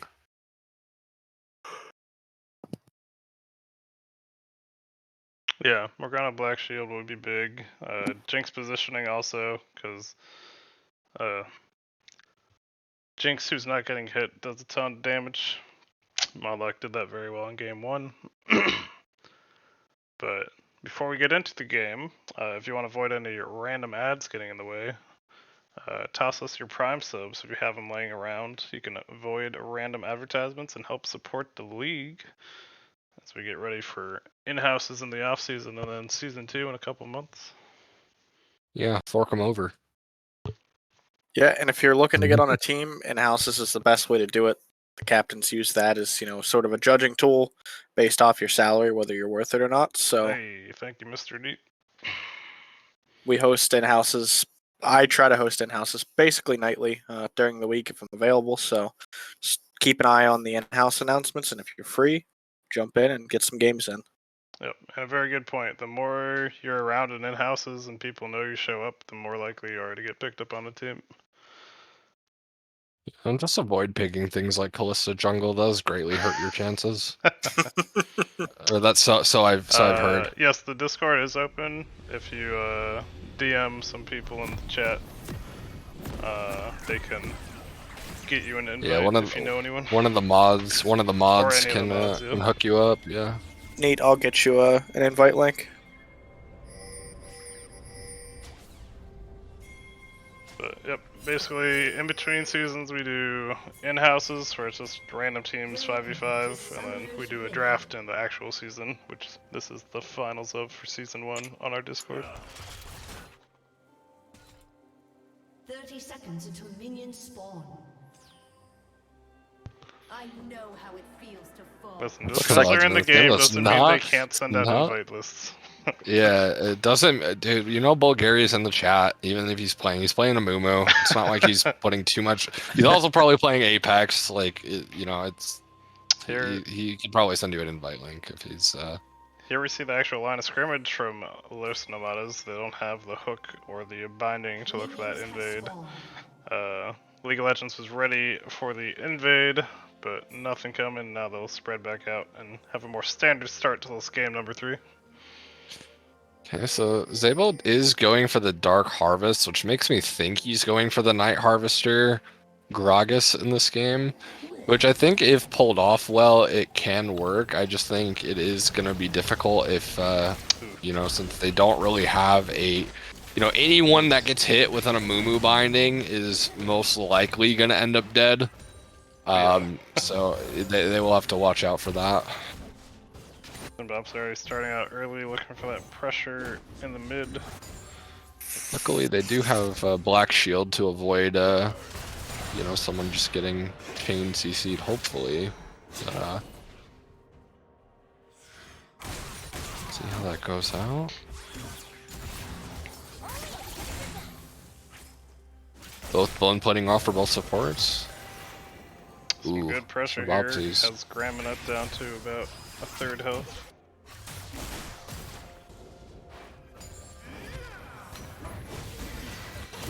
It's interesting that Modlock chose to go with the Ghost instead of like the Cleanse.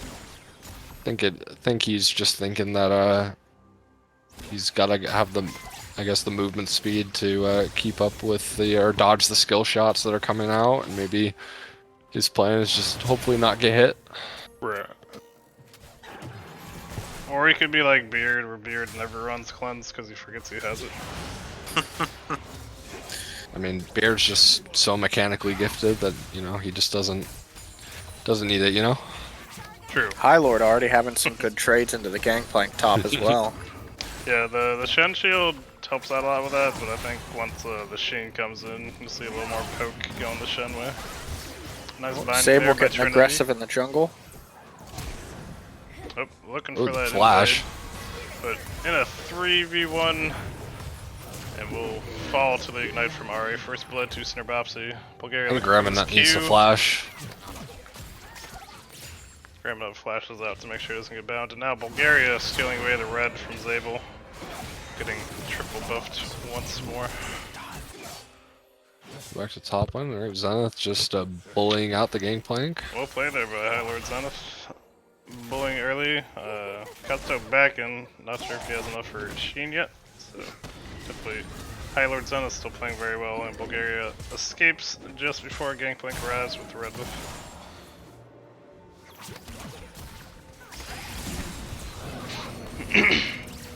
Some good poke down here in the bot lane. Mami Senpai at about 200 health. And then Kazuto had TP'd back to this top lane to avoid missing too much farm. And we're looking for a gank in the mid lane, is sitting on a ward though, so he's spotted out. That looks like both junglers are trying to walk for the scuttle. There is no bot lane for the League of Legends though, so there should be prio for Bulgaria. So Looks like Botlock Gragas is might back. be looking to. So Bulgaria gets it and walks down its way safely. Yeah, this top lane matchup is way more interesting than Scuttle. True. Gotta see Kazuto emote on him. Got to. High Lord playing very smart, just using the taunt there to get his grasp sacks up to get some more health. Yeah, they also did see Zabel bot side, so there's not really any threat of him getting ganked on that wave. Does look like Zenith is going for the heart steal on Shen. Good little chunk there from grabbing it, but Snurbops cleared the wave, looking for the back. And a Mumu already with the Soraka starting up this dragon number 1. Not sure if I love the heart steal on Shen in this game. I feel like they have, like, especially with the brand having percent HP damage, I feel like he kind of wants to build the resistances or something earlier. The Legends deciding they want to look at this drag, but a little too late. They do pick it up, but now they are trapped in the dragon pit. Area gets the Q over the wall onto the Morgana. And has the mod like flashing in, force shotting Trinity, gets the kill, and now running out with that ghost still active. Mami Senpai trying There's no way this is legal, right? Got the slowdown from the Gragas. Gets knocked up. Mumu does fall. Got excited. Excited. Flash in from Mami Senpai. Ah, misses the W on the Soraka and almost picks up the double into what could have been the triple.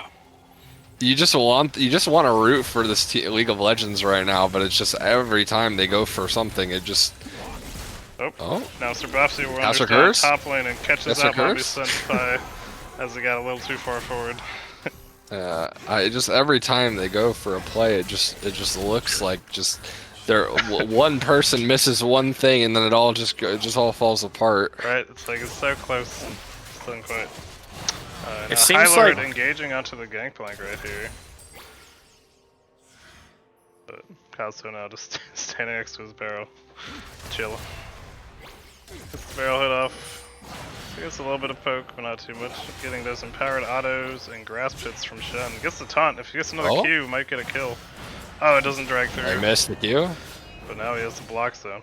Yeah, if that Q had gone through, I think that's a kill. Yeah, right there. I think. Well, it's definitely a flash out of Kazuto. Definitely has to flash it. But Kazuto needing the back again will potentially miss the minions from this wave. Definitely seems like League of Legends haven't learned from the other games. They're very behind on rotations for these objectives. Los Nomadas rotating immediately on spawn of these objectives, and at the time, the Gragas was on the other side of the map, and there was no rotation down from the brand, even though they knew they were doing it. Right. They did look for the punish, but they got there just a little too late, and the play barely didn't go their way. So they were trying, but still a little late.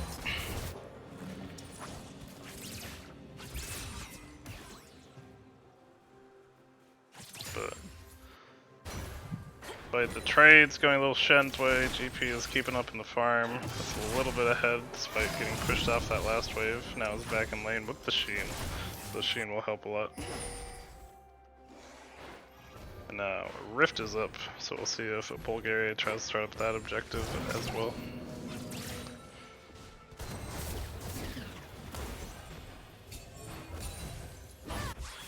Nice vision plan from Shen, shows all the boards in that top lane. I will say, Team League of Legends doing a lot better with vision this game. They have a lot of wards out on the map. Now we've got both junglers sitting top, just seeing if a fight will happen. I mean, they're even CS. This is was that solo kill? It bounces? Oh, the Shen ult to save Ari. Shen ult. Although a move goes in as Shen ults away, trying to catch the wave. Oh, Bulgaria's in trouble. Oh, a nice ultimate to get Bulgaria out from under tower. Oh, but the ultimate into the tower kills Kazuto. Unbelievable. Way. That is tragic. It's just like that, man. You see these plays and you're thinking like, oh, it's gonna go their way, and then They will try to run down Bulgaria in the jungle. Raka has just ulted for the heal. Shen is walking down for the assist, and Zabel will opt to walk away. And yeah, there's so many kills that barely don't go the way of League of Legends. All Zabel rotating over with the brand though on the blast cone. Ooh, that could be a now dead they Bulgaria. do find it's dead Bulgaria. He's Bulgaria. finally stayed just too long. And they catch him out. A flash charm Oh, here from Snurbopsy will take out Graminut. Although a lot of that's a damage lot of traded damage. back. Looks like Graminut ignited too. A little bit of The Jinx a ult little bit of a will not find the Ari, but a good look. little bit of a hopium ignite there from Graminut.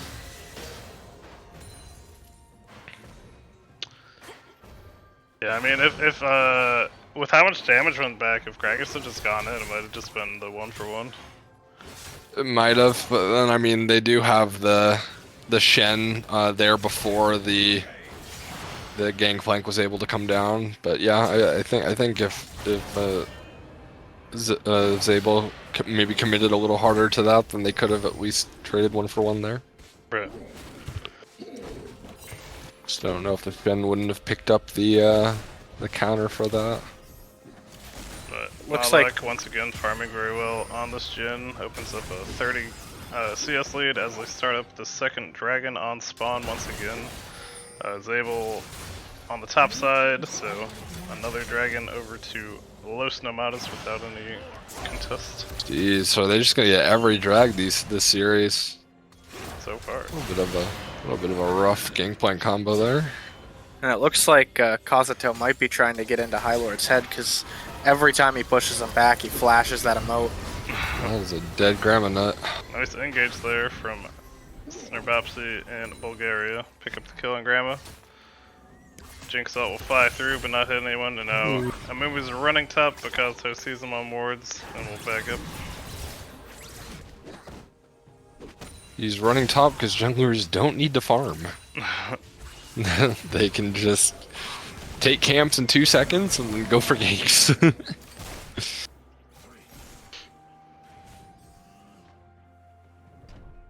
Yeah, pretty big CS deficit in the bot lane. Seems like they're running the bot once again. And once again, dropping the rift, gonna give Snurbopsy basically 4 plates at 12 minutes. Getting it down to almost 3 plates as well in the bot lane. Just so much pressure coming out from Los Nomadas once again in this early game.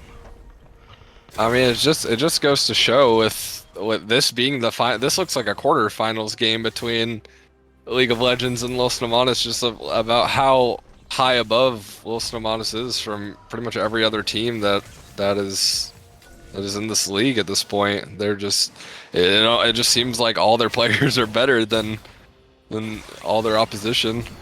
Seems like there isn't a weakness.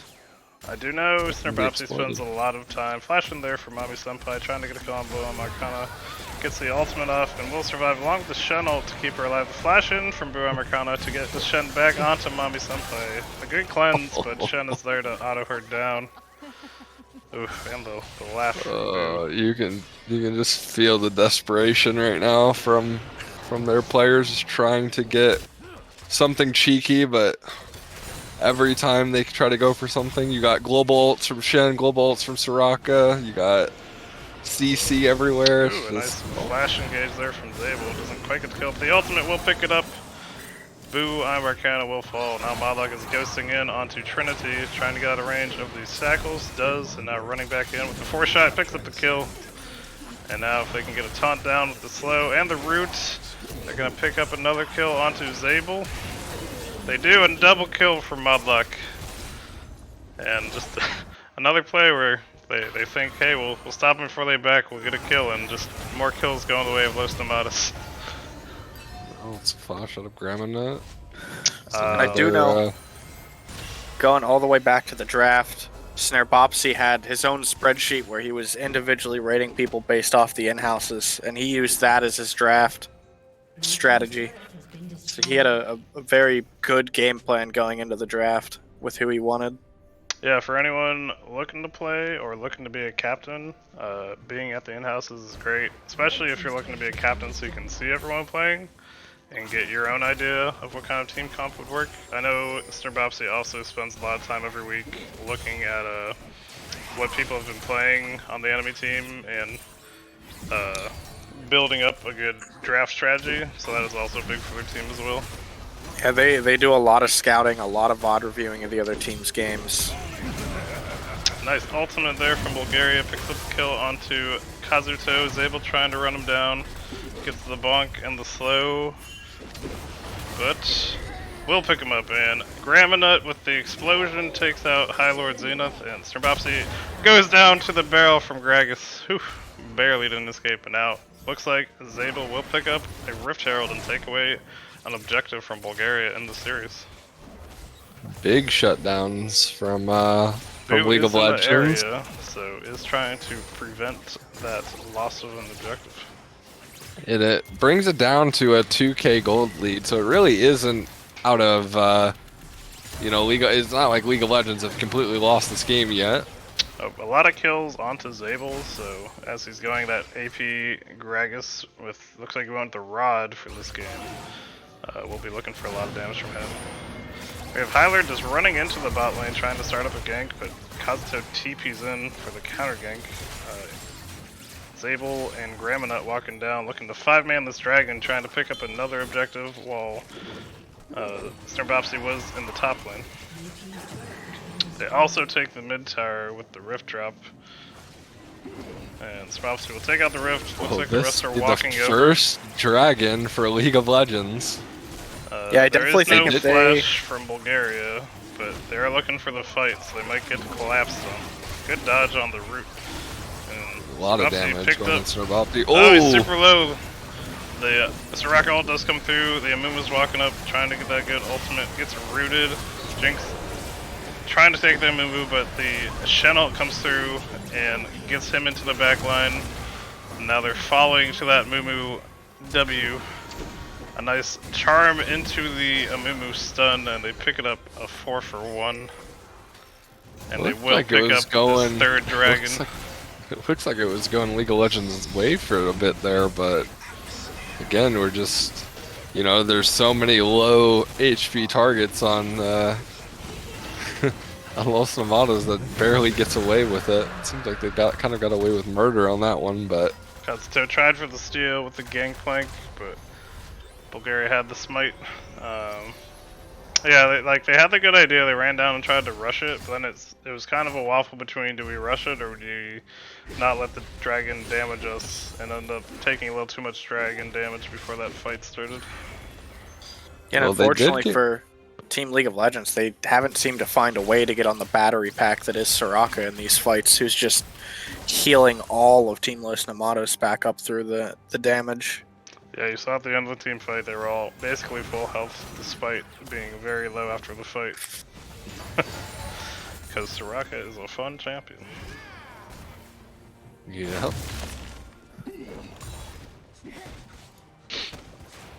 And we got Bulgaria taking his blue, getting the Grump, hanging out near Shen. Sable's near the top side. Might be poking in to see what's in the jungle. This game He's is over, looking. was looking for the Grump. It's still close, but it is looking tough. Tack This Alley game with is the looking real It's observation here so that Boo close, is but it is looking tough. Boo is out CSing Trinity in this game. Boo heard us give her crap about having lower CS and said, not this time. And a nice engage there onto Kazuto once again. Kill picked up by Snrbopsy, says he left the mid lane, but I'm still gonna find you. Flash in there from Soraka to pick up the kill onto Jinx. Nice Morgana might be a ult to trade try on the other to side, but the counter Shen the ult. Amumu engage. A nice Q, max range, takes out the Morg with the Shen ult coming through to keep Mumu alive. Like I said, they're just. Now Madla ghosting into the brand, hits the root, and trying to burn down Graminut. They pretty much just picked a team comp that said you cannot get a pick on us because either we have Soraka ult or we have Shen ult to prevent anyone from dying. Zabel trying to pick up a kill as he gets picked out by 3 of the enemy team. The rocket healing though is keeping Snrbopsy Oh, no. alive. You gotta target the Raka. The Jinx ult barely misses, doesn't take out the rocket. We're just not targeting the Soraka. Just letting her heal up Ari to full HP. A Soraka with the penguin dab after that play. Mr. Neat mentioning Morgana should already have the Oblivion Orb. That would help a lot in the team fights. Save a little Yeah, bit I of feel that like massive healing. I feel like honestly, Brand should have got it. Brand is gonna be able to provide the healing reduction a lot easier since his EU just jumped to different targets. Here we see Kazuto his trying to run ultimate. down High Lord Zenith. He's finished his Essence Reaver and Navori Quick Blades, trying to get that kill, but he flashes back to the team. Kazuto flashes away from the Ari Charm and will fall to Ari before he can pick up the kill on High Lord. Now Trinity also falling to Snurpopsy. It's just hard not to Black feel Shield. defeated right now. Does It's go the down red buff still. tick. Zabel fails the E over the wall, can't get to the Brand. But, Oh, this rocket Soraka finally does is die down. to the burn. There's no healing batter, you can take the fight. And they pick up Snurpopsy and the High Lord. Modlock is here, very fed, flashing in on that Jin. Has a force shot, but Zabel doesn't want none. I mean, League of Legends is trying not to go without a fight, but goodness, these fights are just not going their way. They are getting some shutdowns, but unfortunately, they're all going on to. I mean, I know one went onto the Gragas, and another one, I think, went onto the Brand. You can see in this yeah. game, like I said, Modlock is just throwing any sort of positioning out the door and just running at people with this Jin. Just let me Yeah, hit you I with mean, my if they- face. If they use all the CD on the targets that either get Soraka ulted or Shen ulted, then yeah, I mean, Bodlock can just wait until all the CC is thrown, and then he can just run in like a madman and shooting people. Right. Like Danny DeVito once said, I just started blasting. Bulgaria missing that point blank Q, but now running down. Flash ults to make sure the CC will hit. Doesn't trust his Q throwing ability, but will pick up a double kill. One goes to Modlock, one to Amumu. Nice engage as this fourth Dragon Soul for Los Nomadas is spawning in 10 seconds. And once again, there's really no counterplay for this Dragon take, as they're also catching out Kazuto. Boo got caught out and taken out before Shen shows up, but Kazuto fell in the bot lane in the meantime. Zabel nearby, so they do have the smite, but gets CC'd and looks like he will fall to Los Nomadas before Dragon is low enough. Takes out Amumu though, gets a 800 gold shutdown, but gets run down by Snurpopsy. And now there's a teleport from Shen coming in for this Dragon as Gramnut falls to a Modlock once again. 9-0-4 on this Jin, so definitely very comfortable on that pick, as you said. Now, jumping into the Morgana as the Binding Mist, ghosting to throw the Q, and then walking back to Dragon. Kazuto once again trying for the Dragon, but a little early on the steal attempt. And Infernal Soul over to Los Nomadas. So far the only blemish on their objective game is a 1 wrist shield.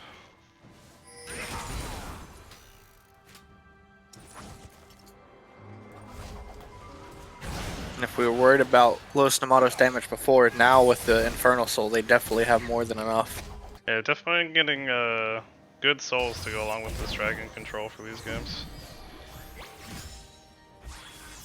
Kazuto's throwing out the A-Soul emote, saying hey to this Soraka, who flashes away from the barrel.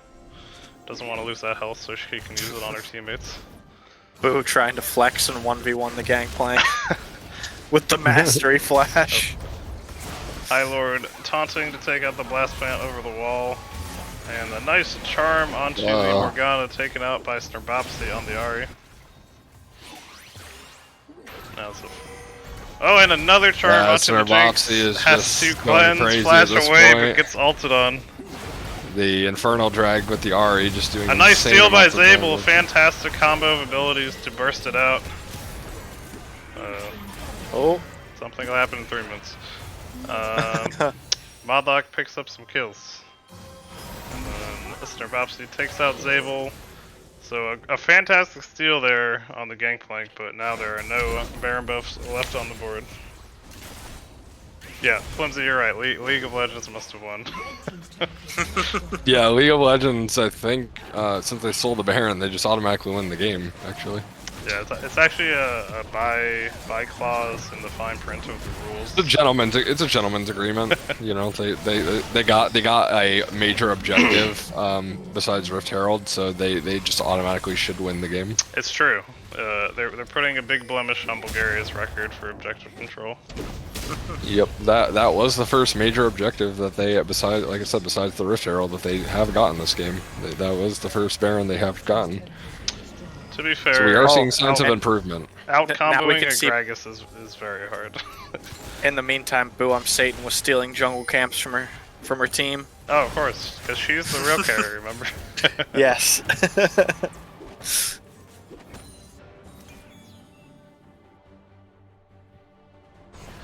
No one won, we all lose. True.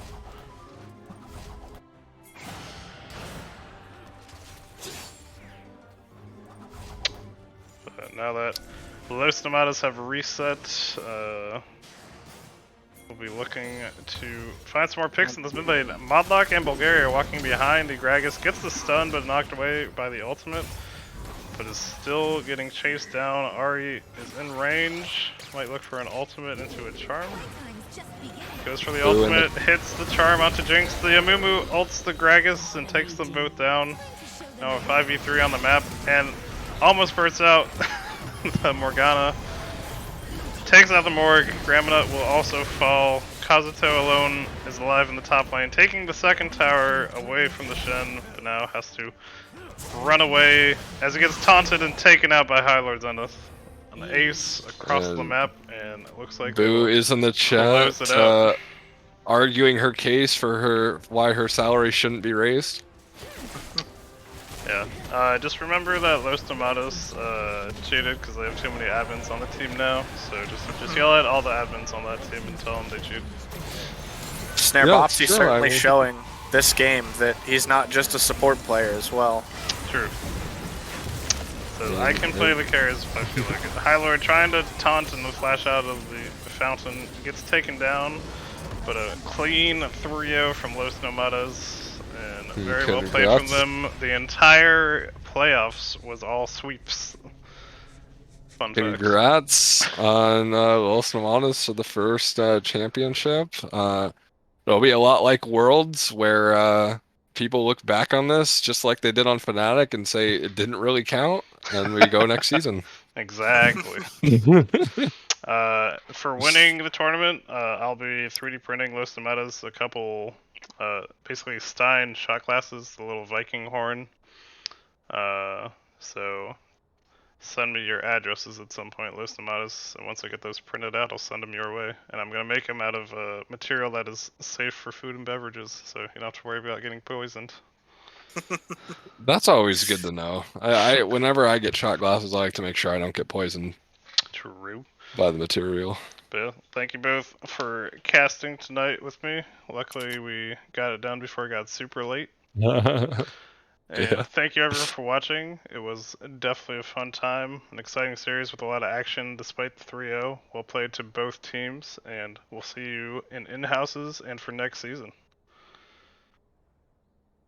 And make sure if you're interested in playing the league, you find the sign-up sheets and get your name down so that you can be eligible for the draft. Yep, everyone have a great night, and see you in in-houses. Good night.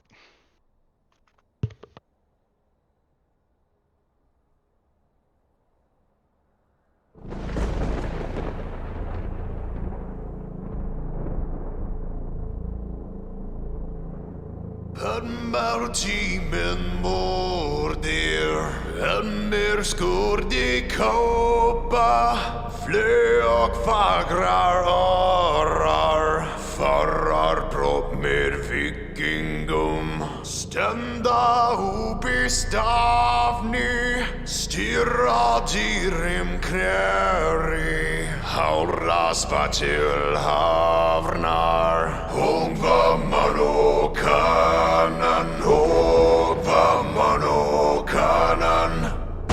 Hörmur tíminn mordir, hörmur skurdi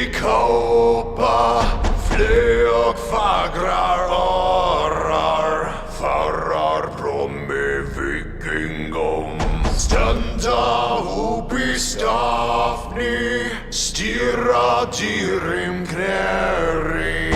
Hauraspa till havnar, hova man och kanan, hova man och kanan.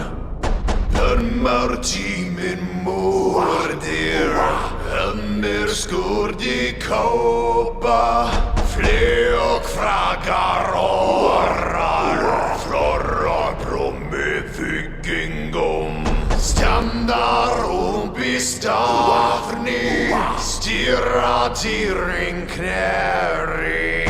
Hauraspa till havnar, hova man och kanan.